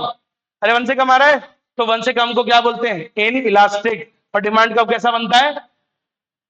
कैसा बनेगा इस सिचुएशन में, इस वाली में? In elastic. ठीक है, चलो तो इधर देखो, मैं डायग्राम बड़ा बड़ा कर रहा हूं इधर। कि अपन पेप्सी है ना, तो अपन तो अपने बनाएंगे ना। तो ये डिमांड किसकी ले रहा हूं? पेप्सी की। और उधर ले रहा हूं प्राइस। तो तुम बताओ मैंने क्या किया? प्राइस कम करी। पहले कितनी थी पेप्सी की प्राइस? 20। डिमांड क्या थी? 5,000। लेकिन फिर अपने क्या हुए? कीड़े। कीड़े किसके हुए सबसे पहले? अपने पेप्सी के हुए ना। अरे तुम्हारी पहले पहले कीड़े हुए थे चेंज करने के। तो तुमने प्राइस कितनी करी? 20 से 15। तुम्हें लगा बाकी कुछ नहीं करेंगे, लेकिन बाकियों ने भी क्या किया फिर? तो देखो, तुमने प्राइस को गिराया अच्छा खासा, 15 रुपए गिरा दी। तो तुमने सोचा था डिमांड बहुत तगड़ी बढ़ जाएगी, बहुत तगड़ी बढ़ी या थोड़ी सी? बहुत तगड़ी बढ़ी या थोड़ी सी? तुमने प्राइस गिराई 25%, डिमांड कितनी सी बढ़ी? 10%। तो देख रहे हो मैंने डिमांड कितनी सी बढ़ाई? सिर्फ 5500 हो गई सर। कितनी हो गई? अरे बोलो। सिर्फ कितनी सी बढ़ी? थोड़ी सी। ठीक है, अरे सही बना रहा हूं डायग्राम, ढंग से देखना। ये हो गए 2 पॉइंट्स। अब आप बताओ फिर तुम्हारे क्या कीड़े हुए रात को? बोलो यार ये तो कॉपी करते मेरे को है, कॉपी कैट्स। प्राइस बढ़ा के देखता हूं। फिर तुमने क्या किया? प्राइस को बढ़ाया। और जब तुम प्राइस को बढ़ाओगे तो अदर का रिएक्शन क्या होगा? वो फॉलो नहीं करेंगे। तो तुमने तो बढ़ा ली प्राइस, तुम्हें लगा वो कुछ नहीं करेंगे, हैं? नहीं, तुम्हें लगा कि वो भी कर देंगे कॉपी। तो देखो, तुमने क्या किया? प्राइस को बढ़ाया। तुमने प्राइस को बढ़ाया, कितनी कर दी? मान लो 22। तुम्हें लगा ये लोग भी करेंगे, कॉपी करेंगे ये और वो। क्या किया उन्होंने? कुछ नहीं किया। बोला मरने दो साले को, खुद ही बर्बाद होगा। सही है। तो तुमने जब प्राइस को बढ़ाया, अदर्स डिड नॉट फॉलो, कोई रिएक्शन ही नहीं दिया उन्होंने। तो फिर क्या होगा बताओ इस सिचुएशन में? तुम्हारा हो गया 22 का, उनका कितने का है? तुम्हारी होगी 22 रुपए की कोल्ड ड्रिंक, उनकी 15 की है। क्या होगा? किधर जाएंगे कस्टमर्स? तुम्हारे तो छोड़ छोड़ के, और इतना इतना वास्ट डिफरेंस, तुम्हारे तो सारे कस्टमर उधर भाग जाएंगे, तो बड़ा इफेक्ट आएगा डिमांड पे। तो तुम्हारी लंका लग गई बुरी वाली। देखो कितनी हो गई डिमांड, पूरी टूट गई, आधी हो गई, मान लो 2,500, उधर भाग गए कस्टमर्स, क्योंकि तुमने सोचा था कि मैं प्राइस को बढ़ाऊंगा, बाकी भी बढ़ाएंगे, बाकियों ने बढ़ाई ही नहीं, तो बाकियों की रिएक्शन से लंका लगी ना तुम्हारी। ठीक है, तो अब बताओ कितनी लगी? सर बहुत बुरी, आधी से ज्यादा। समझ में आया? निकालो इलास्टिसिटी। प्राइस में थोड़ा सा चेंज और यहां बहुत ज्यादा चेंज आया, तो अब की बार देखो, देखो इधर देखो, प्राइस कितनी बढ़ाई, 20 की 22, मतलब कितनी लंका लगी? सर डिमांड तो बहुत तगड़ी कम हो गई, इलास्टिक इफेक्ट आया। कैसा इफेक्ट आया? अरे देखो प्राइस थोड़ी सी बढ़ी और डिमांड कितनी बड़ी कम हो गई, इलास्टिक इफेक्ट। ठीक है, तो बताओ कितनी हो गई, मान लो 2,500। तो अगर तुम इन पॉइंट्स को ज्वाइन करोगे बेटा, तो एक कैसा डायग्राम बनेगा? देखो डायग्राम कैसा बनेगा, अंडरस्टैंड। देखो ऊपर से फ्लैटर, नीचे से स्टीपर, ये कैसा बना? ऊपर से फ्लैटर, नीचे से स्टीपर। ठीक है, करंट जोर ऑफ डिमांड कर्व्स,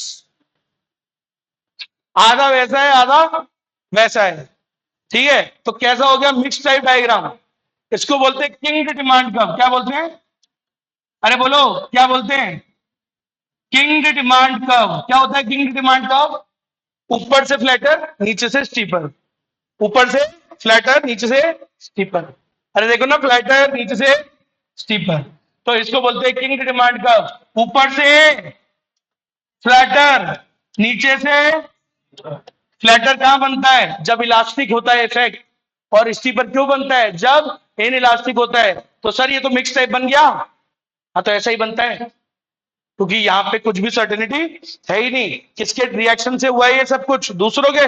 कभी वो रिएक्ट कर रहे हैं, कभी कुछ कर ही नहीं रहे। तो एक कैसा डायग्राम बना, किंग डिमांड कर्व। तो याद रखना बेटा सब लोग, अकॉर्ड वैसे तो ओलिगोपोली मार्केट में demand curve can not be determined with full certainty, नहीं कर सकते डिटरमाइन फुल सर्टेनिटी से कि कैसा बनेगा, सीधा बनेगा, पता ही नहीं सकते, क्योंकि डिपेंड्स ऑन डिमांड का जो रिस्पॉन्स आएगा वो किस पे डिपेंड करता है?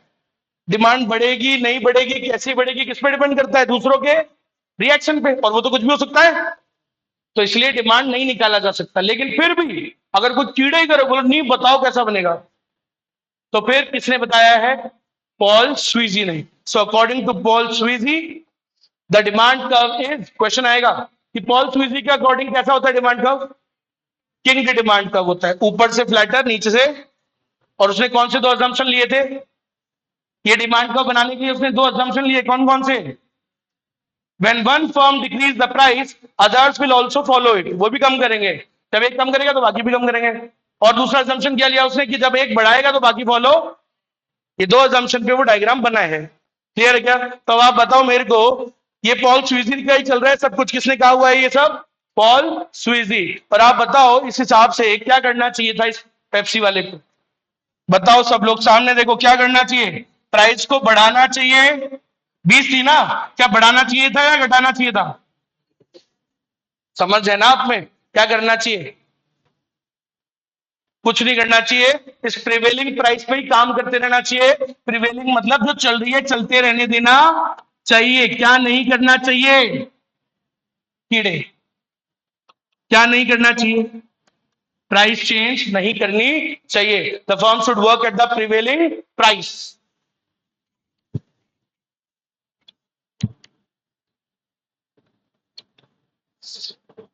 हाँ भाई बोलो, क्या करते रहना चाहिए? The firm should work at the prevailing price, ना बढ़ानी चाहिए ना घटानी चाहिए, प्राइसेस को रिजिड रखना चाहिए। प्राइस रिजिडिटी क्या बोलते हैं इसको? The firms in oligopoly market should not price increase और decrease the price more often, they should keep the prices stable. लंबे समय तक रिजिड रखना चाहिए। इसी को क्या बोलते हैं? प्रिवेलिंग प्राइस पे काम करते रहना चाहिए। इसी को क्या बोलते हैं? अरे बोलो कंजरों, क्या बोलते हैं? Price rigidity. और ये बात किसने बोली थी? पॉल स्वीजी। समझ में आया? ये सब पॉल स्वीजी का था। प्राइस रिजिडिटी पॉल स्वीजी ने बोला, किंग डिमांड का पॉल स्वीजी ने बोला, वो दो अजम्पशंस पॉल स्वीजी ने बोले। ठीक है, ये दो अजम्पशंस। ठीक, पक्का? एक डिफिकल्ट क्वेश्चन बताऊं, टीचर भी नहीं कर पाते कहीं, तो इसलिए बता रहा हूं। अब एक क्वेश्चन आता है, आया था एक बार कि अच्छा ये किसके रिएक्शन है, जब एक फर्म प्राइस को कम करेगी तो बाकी बाकी भी फॉलो करेंगे। बाकी कौन? बाकी फर्म्स, बाकी सेलर्स, अपने कलीग्स, अपने कॉम्पिटिटर। अब ऐसे ही क्वेश्चन जब आया था तो उसने रिस्पॉन्स पूछा किसका? कंज्यूमर्स का, कि जब एक फर्म प्राइस को कम करेगी तो कंज्यूमर का क्या रिस्पॉन्स आया था। ऊपर देखो कंज्यूमर का रिस्पॉन्स, जब तुमने प्राइस कम करी थी तो कंज्यूमर का रिस्पॉन्स क्या आया था? ज्यादा नहीं आया, इनइलास्टिक। कंज्यूमर का रिस्पॉन्स, डिमांड का तुमने कम करी तो बाकियों ने भी क्या कर दी? कम। कॉम्पिटिटर ने, तो तुम्हारी डिमांड पे क्या रिस्पॉन्स आया था कंज्यूमर्स का? ज्यादा नहीं आया, थोड़ा सा ही, इनइलास्टिक। कैसा रहा? अच्छा, जब तुमने प्राइस बढ़ाई तो बाकी कॉम्पिटिटर ने क्या किया? उन्होंने कुछ नहीं किया। और कंज्यूमर्स का क्या रिस्पॉन्स आया? तगड़ा वाला, तगड़ी वाली लंका लग गई। बढ़ेगा तो भी तगड़ा और घटेगा तो भी इलास्टिक इफेक्ट आया। क्या? तो कंज्यूमर का रिस्पॉन्स उल्टा होता है, समझ गया ना? तो जब प्राइस को तुमने किया कम तो कंज्यूमर का रिस्पॉन्स क्या आया? In elastic. और जब तुमने प्राइस को बढ़ाया तो कंज्यूमर का रिस्पॉन्स क्या आया? इलास्टिक। और कर्व देखो ना, कर्व, तुमने प्राइस को बढ़ाया, देखो फ्लैटर बनाना, इलास्टिक। और प्राइस को घटाया तो कैसी डिमांड पे इफेक्ट आया? In elastic. इन इलास्टिक में कैसा बनता है? स्टीपर। आया समझ में? तो सर ये तो मिक्स टाइप का डायग्राम है, ऊपर से फ्लैटर, नीचे से क्या बोलते हैं इसको? King demand curve. क्लियर है? अरे बोलो, समझ में आया क्या सभी को? लो देखो, अब फटाफट फिनिश करते हैं इसको। मेन बातें हो गई, अब सिर्फ चुन्नू मुन्नू सी कुछ बातें हैं।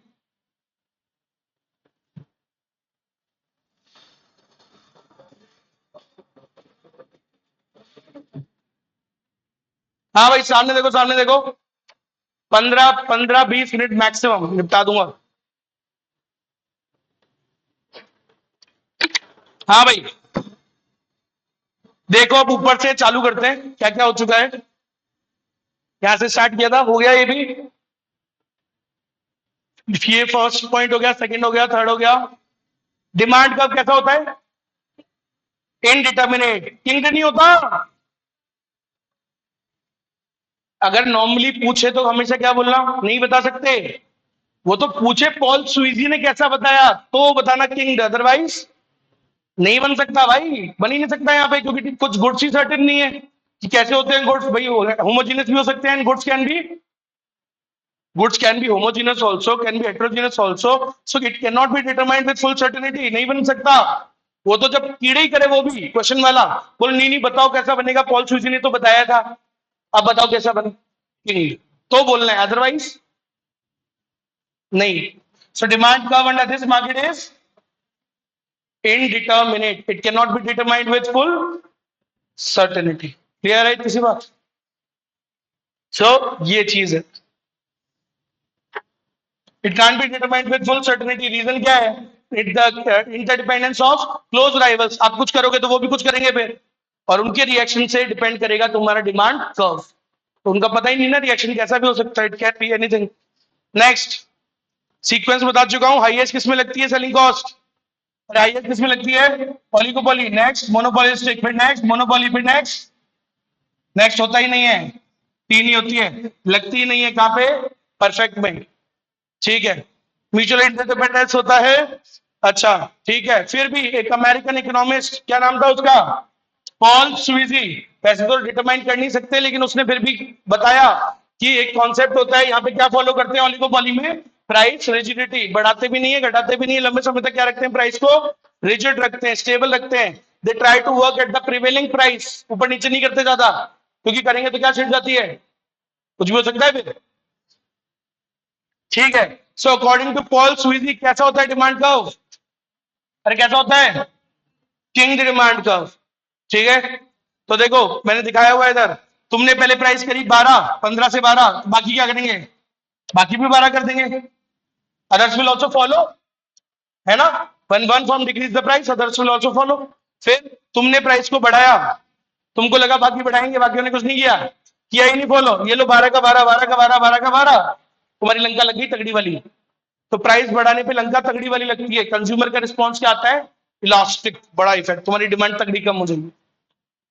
सो कैसा बनेगा डिमांड का, पेप्सी का बनाए तो देखो, जब प्राइस कम करी, अच्छे से देख लो इसको, जब तुमने प्राइस कम करी 15 से 12, तो बाकियों ने भी कम कर दी, तो ज्यादा इफेक्ट आया ही नहीं डिमांड पे, थोड़ा सा आया, मतलब इनइलास्टिक, नीचे स्टीपर बनेगा। अच्छा, फिर जब तुमने प्राइस को बढ़ाया तो बाकियों ने कुछ किया ही नहीं, तुम्हारी लंका लग गई बहुत बुरी वाली, बहुत ज्यादा डिमांड में चेंज आ गया, तो बढ़ना इलास्टिक, तो अब बनेगा फ्लैटर।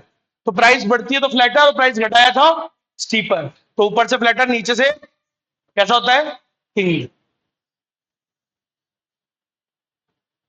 नेक्स्ट, ये सब पढ़ा चुका हूं। तो जब एक फर्म प्राइस को घटाती है तो कैसा इफेक्ट आया था, इनइलास्टिक, क्योंकि बाकियों ने भी घटा दिया। और जब एक फर्म ने प्राइस को बढ़ाया तो बाकियों ने कुछ नहीं किया, तो डिमांड पे कैसा इफेक्ट आया, इलास्टिक। मतलब कैसा बनेगा, इलास्टिक में कैसा बनता है, डाउनवर्ड एंड फ्लैटर, और इनइलास्टिक में कैसा बनता है, तो तभी तो इन दोनों का बच्चा पैदा होगा, क्या, हिंग्ड डिमांड कर्व, थोड़ा सा फ्लैटर, थोड़ा सा, हाँ भाई।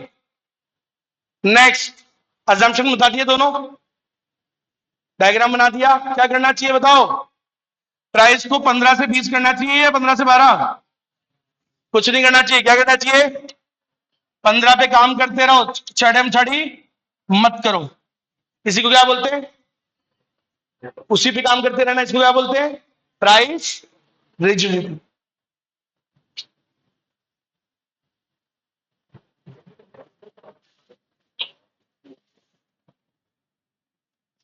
मजे ले रहा है मेरे ही, हो गया ये भी। अब मेन पार्ट इज ओवर, बस ये थोड़ी सी थ्योरी है, समझा रहा हूं ढंग से देखना। लो भाई, अच्छे से सुनना, बस सुनते रहना, फिनिश करता हूं, ठीक है। कुछ लोग हैं, कुछ ना कुछ बड़बड़ा रहे हैं, सुन लेते हैं इनकी भी, डोगरे बड़बड़ा करते रहते हैं। कोट नॉट, अभी कोट नॉट नहीं है इसका नाम, कोरनॉट नाम है, कुछ बोला था इसने, सुन लेते हैं ये भी क्या कह रहा है। कोरनॉट ने बोला, ओलिगोपोली जो मार्केट होता है ना, इसके अंदर the output is the firms controlled variable.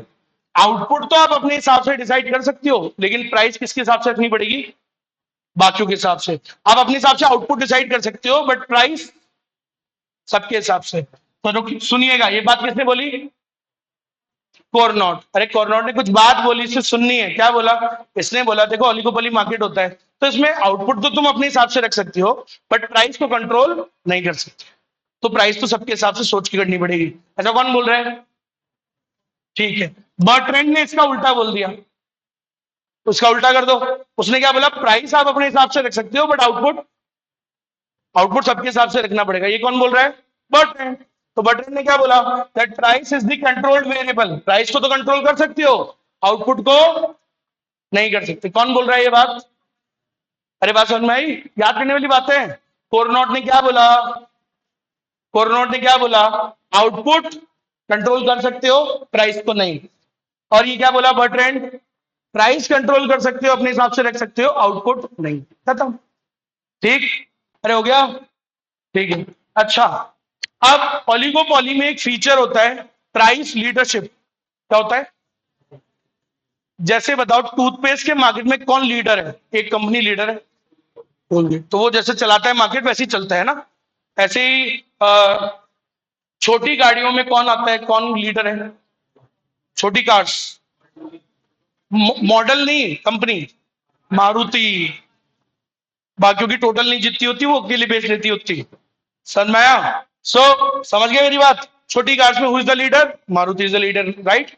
ऐसे ही, तो ऐसे ही हर मार्केट में क्या होते हैं, ओलिगोपॉली मार्केट में क्या होते हैं, थोड़े थोड़े, सब में नहीं जरूरी, हो सकता है कई बार बराबर भी होते हैं सब लोग, लेकिन ज्यादातर कई मार्केट्स के अंदर ओलिगोपॉली में होते हैं प्राइस लीडर्स। मतलब देयर इज वन फर्म जो थोड़ी डोमिनेंट है, बाकी सब थोड़ी नॉर्मल है, एक का प्रभाव बहुत ज्यादा है, मतलब वो थोड़ी बड़ी है, तो वो फिर बाकियों को क्या करती है, डोमिनेट करती है, वो अपने हिसाब से प्राइस चेंज करती है, और बाकियों को उसे क्या करना ही पड़ता है, फॉलो करना पड़ता है फिर तो, मतलब उसे उसके हिसाब से चलना पड़ेगा फिर।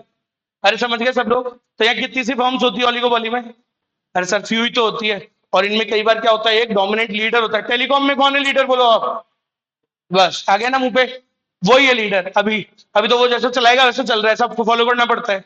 अरे समझ में आया, इसको बोलते हैं प्राइस लीडरशिप। जब ओलिगोपोली मार्केट में कोई एक फर्म क्या होती है, डोमिनेंट होती है, तो वो अपने हिसाब से प्राइसेस को, आउटपुट को चेंज करेगी और बाकियों को आपको उसको फॉलो करना पड़ता ही है। नहीं करोगे तो पीछे रह जाओगे, तो वो वाली बात है। अरे आई कि नहीं आई बात समझ? बोलो पक्का? तो अब सुनना, मैंने अभी जो प्राइस लीडरशिप वाली बात करी कि एक फर्म प्राइस को बदलती है तो बाकियों को भी अपनी प्राइस बदलनी पड़ती है मजबूरन। अब वैसे ही ऐसे बोल रहा हूं मैं, जब एक फर्म अपने आउटपुट को बदलेगी, डोमिनेंट वाली फर्म जियो, जब वो अपने आउटपुट को बदलती है तो बाकियों को भी अपने आउटपुट को चेंज करना पड़ता है। तो आउटपुट लीडरशिप, अभी क्या बोला था, प्राइस लीडरशिप, कि भाई जो लीडर होता है वो प्राइस चेंज करता है और बाकियों को फॉलो करना पड़ता है। और अब मैंने क्या बोला, आउटपुट लीडरशिप। आउटपुट लीडरशिप मतलब जो लीडर होता है वो आउटपुट को चेंज करता है और बाकियों को उसे फॉलो करना ही पड़ता है। तो ये कौन सी बात हुई, आउटपुट लीडरशिप। तो आउटपुट लीडरशिप वाली बात किसने बोली, स्टैकलबर्ग। क्या बोला, स्टैकलबर्ग। सुनना, जो लिखा है बस वो समझना है। In a model given by Stackelberg, तो स्टैकलबर्ग क्या बोला, स्टैकलबर्ग बोला जो लीडर फर्म होती है जैसे जियो, वो क्या करेगी, it commits to an output before all other firms. तो सबसे पहले कौन अपना आउटपुट डिसाइड करेगा जी, जियो। और बाकी सब फिर उसको क्या करेगी, then the rest of the firms will follow it and choose their own levels of output। अरे होता है ना यार, एक घर के अंदर बोल, पहले दादाजी है, थाली किसके लिए लगेगी, पहले दादाजी के लिए लगेगी, पहले दादाजी पहले एक निवाला लेंगे फिर बाकी सब चालू करेंगे। तो वैसा ही है इधर मामला। तो जो डोमिनेट फर्म है वो डिसाइड करेगी पहले अपना आउटपुट, वो जब कर लेगी तो फिर बाकी सब उसके हिसाब से अपने आउटपुट को डिसाइड करेंगे। तो ये कौन सी लीडरशिप हुई, आउटपुट लीडरशिप। ये बात किसने बोली, स्टैकलबर्ग ने। तो याद रखिएगा, अरे कुछ नहीं कि लीडर पहले आउटपुट डिसाइड करता है फिर बाकी अपने हिसाब से उसको फॉलो करते हैं। ये किस बात किसने बोली, आउटपुट वाली स्टैकलबर्ग ने। तो याद रखिएगा, ऐसे लिख लो, आउटपुट लीडरशिप। अरे आउटपुट लीडरशिप लिख लो, हर चीज नहीं होती नोट्स में।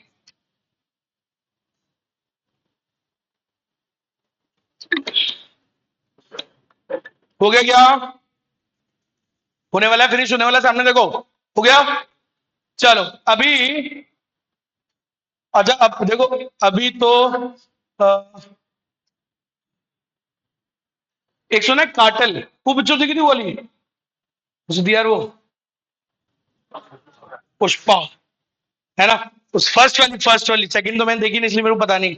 सेकंड कैसी है, मतलब फर्स्ट जैसी है उससे थोड़ी कम है, उससे भी ज्यादा है, फनी है, इनइलास्टिक मतलब बताओ, सही बताओ, देखूं तभी तो देखूं, मैं टाइम वेस्ट करूं नहीं तो नहीं करूं। वैसे भी मेरे को 2-3 दिन लगेंगे देखने में, खाना खाते हुए देखूंगा, 20 मिनट की देखूंगा, फिर अगली बार देखूंगा, ऐसे करते करते देखूंगा। तो वो है, अच्छी है। चलो फर्स्ट तो देखिए, किसने देखी फर्स्ट, पुष्पा नहीं देखी, क्यों जी रहे हो आप? नहीं नहीं, देखो देखो, पिक्चर देखा करो, थोड़ी बहुत तो अच्छी आ रही है, साउथ वाली फिर भी अच्छी है, माँ बाप के साथ बैठ के देख सकते हैं। बॉलीवुड वाली तो फिर भी थोड़ी सी अनसंट आ जाती है, साउथ वाली mostly we can watch with parents, है ना, बहुत ज्यादा कुछ ऐसा अनसंट नहीं होता है, डर नहीं लगता, मतलब कि वो लोग कुछ आ जाएगा, तो ऐसा। पुष्पा है, फर्स्ट वाली में क्या दिखाया था याद करो, वो चंदन की लकड़ी का काम करने लग जाता है और वो सब, वो फिर ऐसे करके लास्ट में वो देखा है, उसमें उनका एक क्या होता है, सबका एक कार्टल, क्या होता है, कार्टल, सबका सामान, वो जो सारे स्मगलर्स हैं, सारे बड़े बड़े लोग, एक उधर से आता है एक उधर से, ये सब लोग अपना सामान किधर ले जाके रखते थे, एक जगह।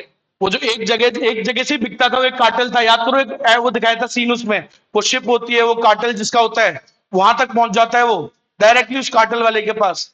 तो कार्टल मतलब क्या होता है, जिस ओलिगोपोली मार्केट में जब फ्यू फर्म्स होती हैं तो ये फ्यू फर्म्स आपस में क्या बना लेती हैं, ग्रुप, और ये they work like a monopoly. कैसे वर्क करती हैं, फिर कंपीट नहीं करेंगी, क्या बना लेंगी, एक ग्रुप बना लेंगी।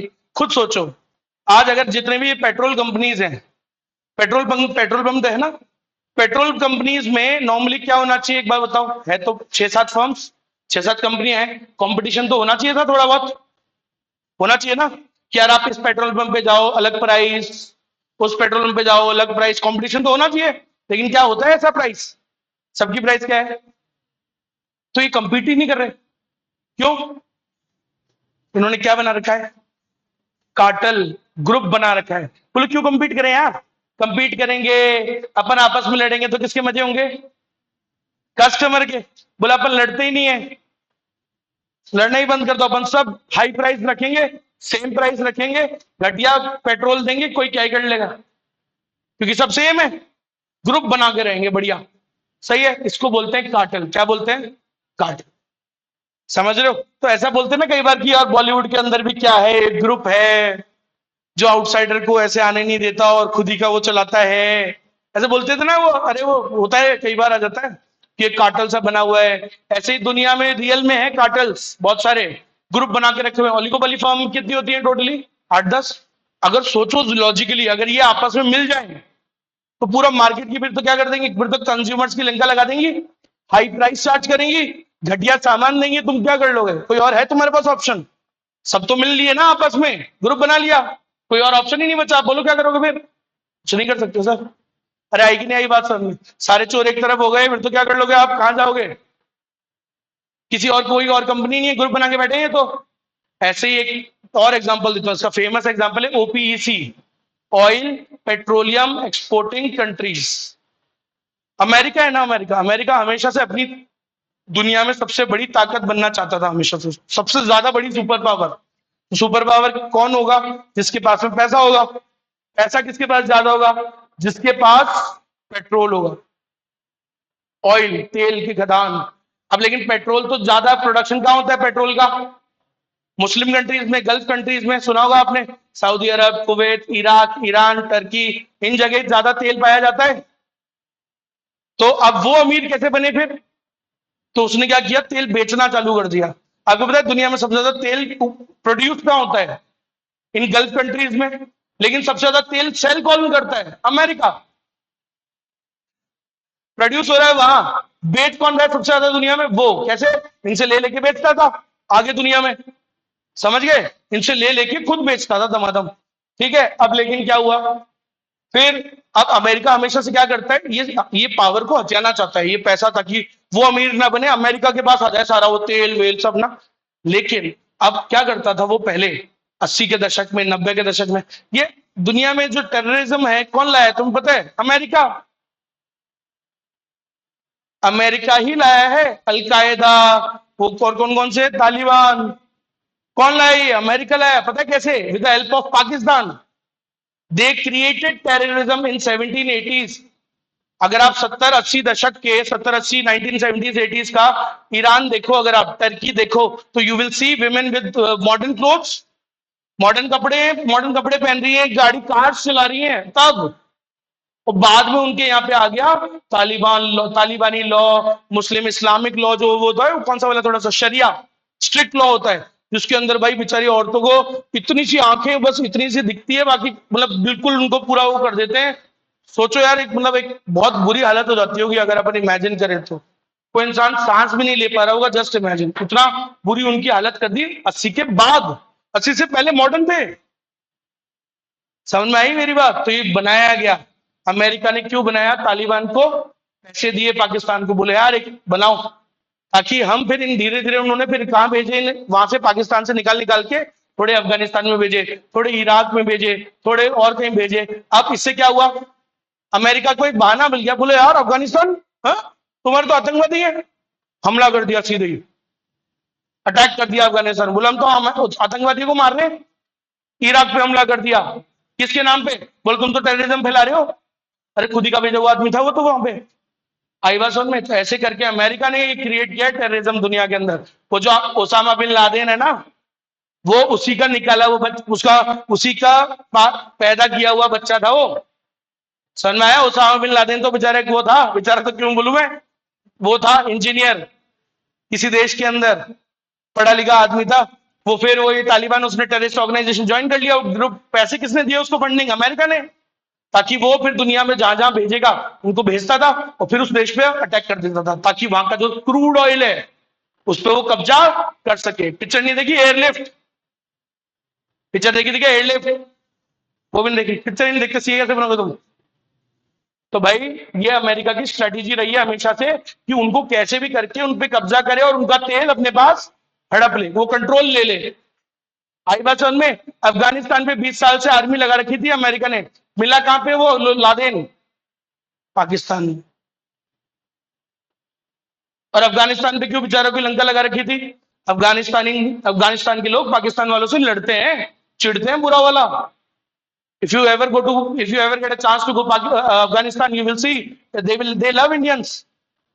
इवन तालिबानी जो टेररिस्ट है, वो जो है, जो इनका कंट्रोल है अफगानिस्तान में, वो इंडियंस को कुछ नहीं करते, लेकिन भाई साहब पाकिस्तान वालों को कुर्सियां उठा उठा के मारते हैं। वर्ल्ड कप का मैच देख लेना कभी, पता लग जाएगा। भाई साहब उठा उठा के, क्योंकि उनको पता है उनके देश की जो बुरी हालत है वो किसने करवाई? पाकिस्तान।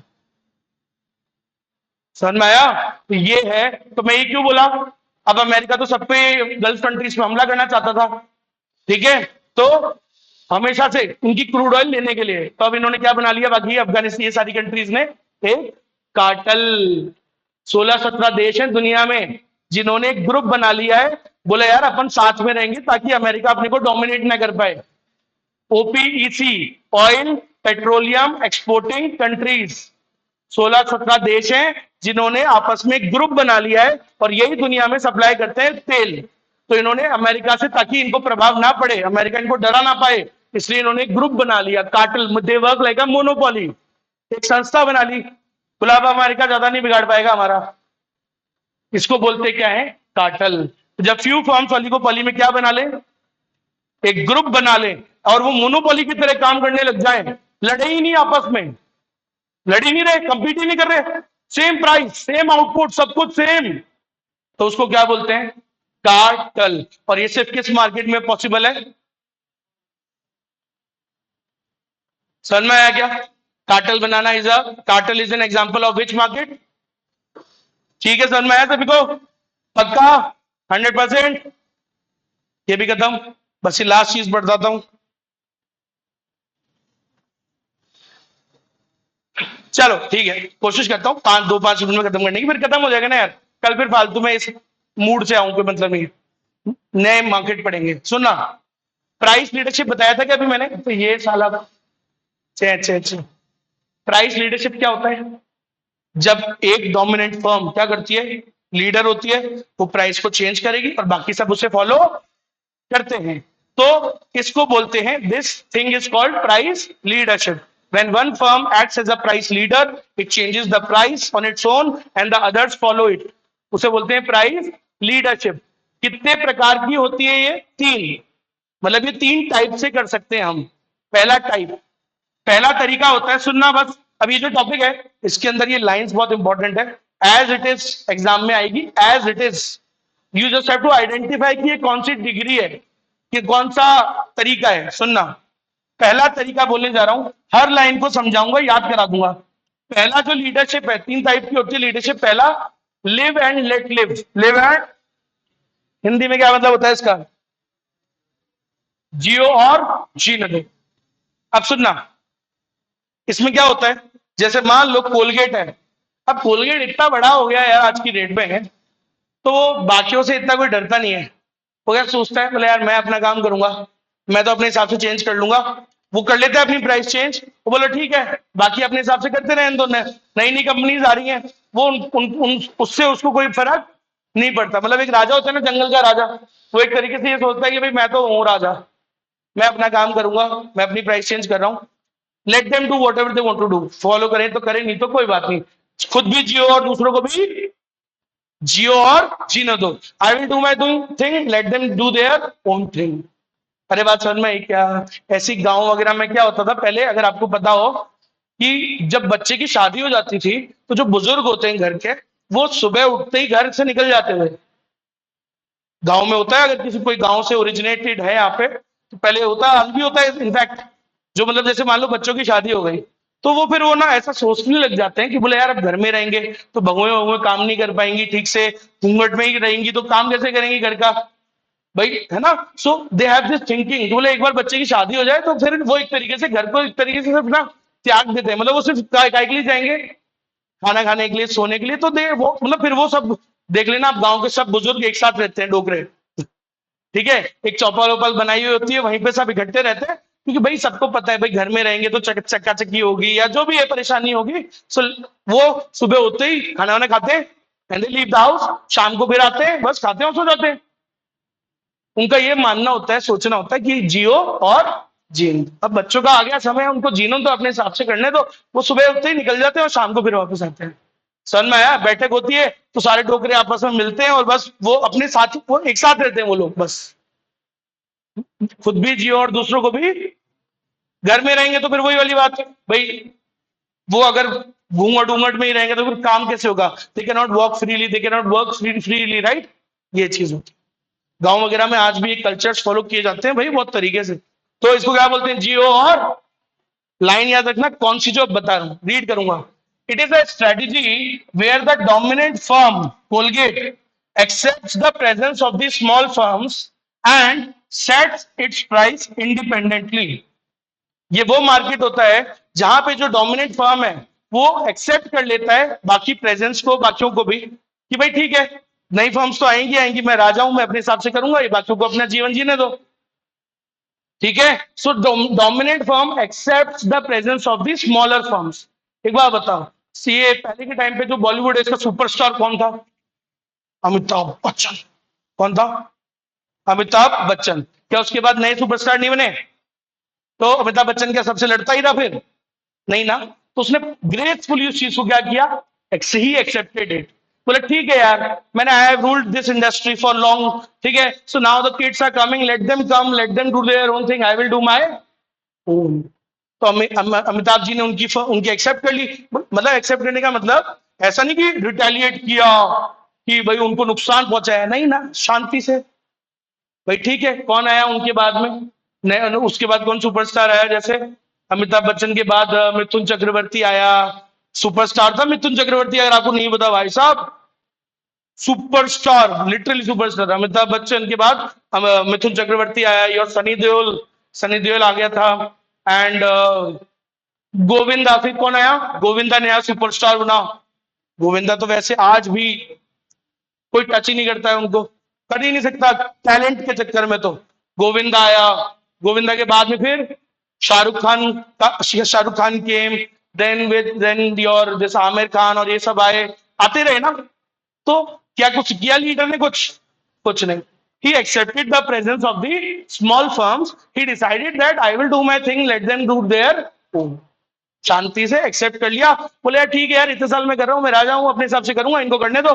इसको बोलते हैं जियो और जीनो दो। ये लाइन याद रह जानी चाहिए, पहले ही बोल रहा हूं। ठीक। सेकंड स्ट्रेटजी, इसका नाम नहीं है, बेनाम है, नाम ही नहीं है, तो इसका नाम क्या है? Second strategy. इसका मतलब सीक्वेंस में है, सीक्वेंस में याद होना चाहिए, बीच वाली ही है। ऐसा मत कर देना थर्ड को ऊपर लिया है। सेकंड स्ट्रेटजी का नाम नहीं है, तो ये क्या है? सेकंड ही है। अच्छा, इसमें क्या होता है? इसमें और इसमें एक ही फर्क है, बड़ा इजी। देखो एक एग्जांपल दिखाता हूं। ये ओलिगोपोली मार्केट है, ये भी एक ओलिगोपोली मार्केट है। दोनों अलग अलग एग्जांपल दिखाऊंगा, एक इसका और एक इसका। ठीक है, इसमें ये एक लीडर है, बड़ा लीडर, डोमिनेंट। इसमें भी एक लीडर है, डोमिनेंट। अच्छा, अब सेकेंड स्ट्रेटेजी में क्या होता है? The price leader sets the price in such a way. जो लीडर है वो प्राइस को इस तरीके से सेट करेगा जिससे कि it allows some profits to the follower firms. मतलब इसके चेले का भी थोड़ा, इनके इसके जो इसको जो फॉलो करने वाली फर्म्स हैं उनका भी थोड़ा बहुत प्रॉफिट हो जाए। मतलब जो इसको फॉलो करती हैं, मान लो 3 फर्म्स इसको फॉलो करती हैं, और भी हैं लेकिन वो इसको फॉलो नहीं करती। डायग्राम देखना, अपने आप समझ जाओगे। इस वाले में क्या होता है? जो लीडर है वो प्राइस को ऐसे सेट करेगा जो सारी फर्म्स के लिए बेनिफिशियल हो। मतलब जो लीडर है वो सबका ध्यान रखेगा, वो ऐसे प्राइस को सेट करता है which is beneficial from the point of view of the whole industry. सिर्फ उसको फॉलो करने वालों को फायदा नहीं हो रहा, सबका फायदा हो रहा है। समझ में आया मेरी बात? तो जैसे मान लो ऐसे सोचो, मान लो मैं लीडर हूं, है ना, मान लो चलो मैं टीचर हूं, तो मान लो ये 3-4 बच्चे मेरे खास हैं, पुराने स्टूडेंट है ना, तो मैं क्या है, मैं इनके हिसाब से पेपर सेट करता हूं कि जिसमें इनके बढ़िया नंबर आ जाए। ये होती है सेकंड स्ट्रेटेजी। मैंने कैसे पेपर सेट किया? जिससे जो मेरे फॉलोअर हैं बस उनका फायदा, उनको भी फायदा हो, सबका नहीं हो, सिर्फ किसका? मेरे फॉलोअर वालों का, इनका बस। अब इस वाले में क्या होता है, थर्ड वाले में the leader firm sets the price इस तरीके से जिससे पूरी इंडस्ट्री का फायदा हो, नॉट जस्ट द फॉलोअर, पूरी, फर्क समझ गए, तो सबका फायदा हो, सबका सबका सबका सबका सबका सबका, ये इतना सा ही फर्क है। फिर से समझा रहा हूं एक लाइन। सेकंड वाली में क्या होता है, जो लीडर है वो प्राइस को ऐसे डिसाइड करता है कि सिर्फ उसको जो फॉलो करने वाले हैं उनका भी फायदा होता है, सबका नहीं हो रहा, सिर्फ मेरे चेले चपाटों का हो रहा है, और इधर सबका हो। So the leader firm sets the price इस तरीके से, so which is beneficial for the whole, पूरी इंडस्ट्री। क्लियर है क्या, पक्का, ये बात समझ में आई, ये लाइन आएगी एग्जैक्टली, आपको बस पहचानना होगा। तो अगर ये वाली लाइंस आएंगी तो वो कौन सा हुआ, बैरोमेट्रिक लीडरशिप, और अगर ये वाला हुआ तो रीड करके दिखा दूं फिर फिनिश, ये लो। लो भाई, सेकंड स्ट्रेटेजी में क्या होता है, बोलो मेरे साथ, लीडर प्राइस को इस तरीके से सेट करता है, इस तरीके से जिससे कि it allows some profits to the follower firms, ठीक है, जो उसके फॉलो करने वाले हैं उनका भी फायदा हो, ठीक, सबका नहीं, सबका सबका नहीं, सिर्फ किसका फायदा हो, फॉलो करने वालों का, ठीक है, चेले चवाटों का। और इसमें ये लो फिनिश है, बस लास्ट। बैरोमेट्रिक लीडरशिप क्या होती है बताओ, in this leadership the old, थोड़े वर्ड्स डालूंगा मैं थोड़े नए, इसमें जो ओल्ड एक्सपीरियंस्ड फर्म होती है, जो कोलगेट जैसी, ठीक है, रिस्पेक्टफुल, ये वर्ड आएंगे पहचानने पड़ेंगे, ओल्ड आते ही, ओल्ड रिस्पेक्टफुल लार्ज फर्म, वो कैसे प्राइस को सेट करती है, इट सेट्स द प्राइस जिससे कि किसका बेनिफिट हो, which is beneficial for all the firms या follower firms, all the firms. तो लीडर फर्म्स ऐसे प्राइस को सेट करती है जिससे सारी फॉलोअर फर्म्स का फायदा हो, और एंड बाकी सब उसको फॉलो भी कर लेते हैं। द प्राइस डिसाइड, जब अगर मैं ऐसी प्राइस डिसाइड करूंगा जिससे पूरी इंडस्ट्री का फायदा हो, फिर तो सब मेरे को फॉलो करेंगे ही ना sir. So price decided by the leader is accepted by the all firms. मैंने को अगर कोई बढ़िया प्राइस डिसाइड करी है जिससे सबका फायदा हो रहा है तो वो फॉलो करेंगे। ये कौन सी लीडरशिप है, बैरोमेट्रिक। जिस दिन डिफिकल्ट पेपर आएगा ना उस दिन ये क्वेश्चन आएंगे, समझ में आया। तो जब मैं पढ़ाई कराता हूं तो मैं हाईएस्ट लेवल के लिए कराता हूं, मोस्ट डिफिकल्ट के लिए, तो पेपर उसके नीचे ही आता है। ये अभी तक नहीं पूछा कितने सालों में, लेकिन किसी दिन पूछ लिया तो आया समझ में, पक्का। तो ये लाइन याद होनी चाहिए, the old respected large firm sets the price जिससे कि सबका फायदा हो, कौन सी डिग्री, बैरोमेट्रिक। अच्छा, ऐसा जिसके अंदर लीडर प्राइस ऐसे सेट करता है जिससे कि उसकी फॉलोअर फर्म्स का भी फायदा हो। सेकेंड स्ट्रेटेजी, ऐसी स्ट्रेटेजी जिसके अंदर the leader firm accepts the presence of the small firms, live and let live, ठीक है, जहां पे वो ये बोल देता है कि I will change, I fix my price independently and let them do their own thing. मैं अपने हिसाब से चेंज कर दूंगा मेरी प्राइस, मैं अपनी प्राइस सेट करूंगा अपने मन से, बाकी जो जिसको जो करना है वो कर लो, ठीक। कौन सी डिग्री कौन सी होती है, लिव एंड लेट लिव। तो ऑलिगोपॉली इस तरीके से हो गया भैया खत्म, जो भी बचा कल करते हैं, बाय बाय।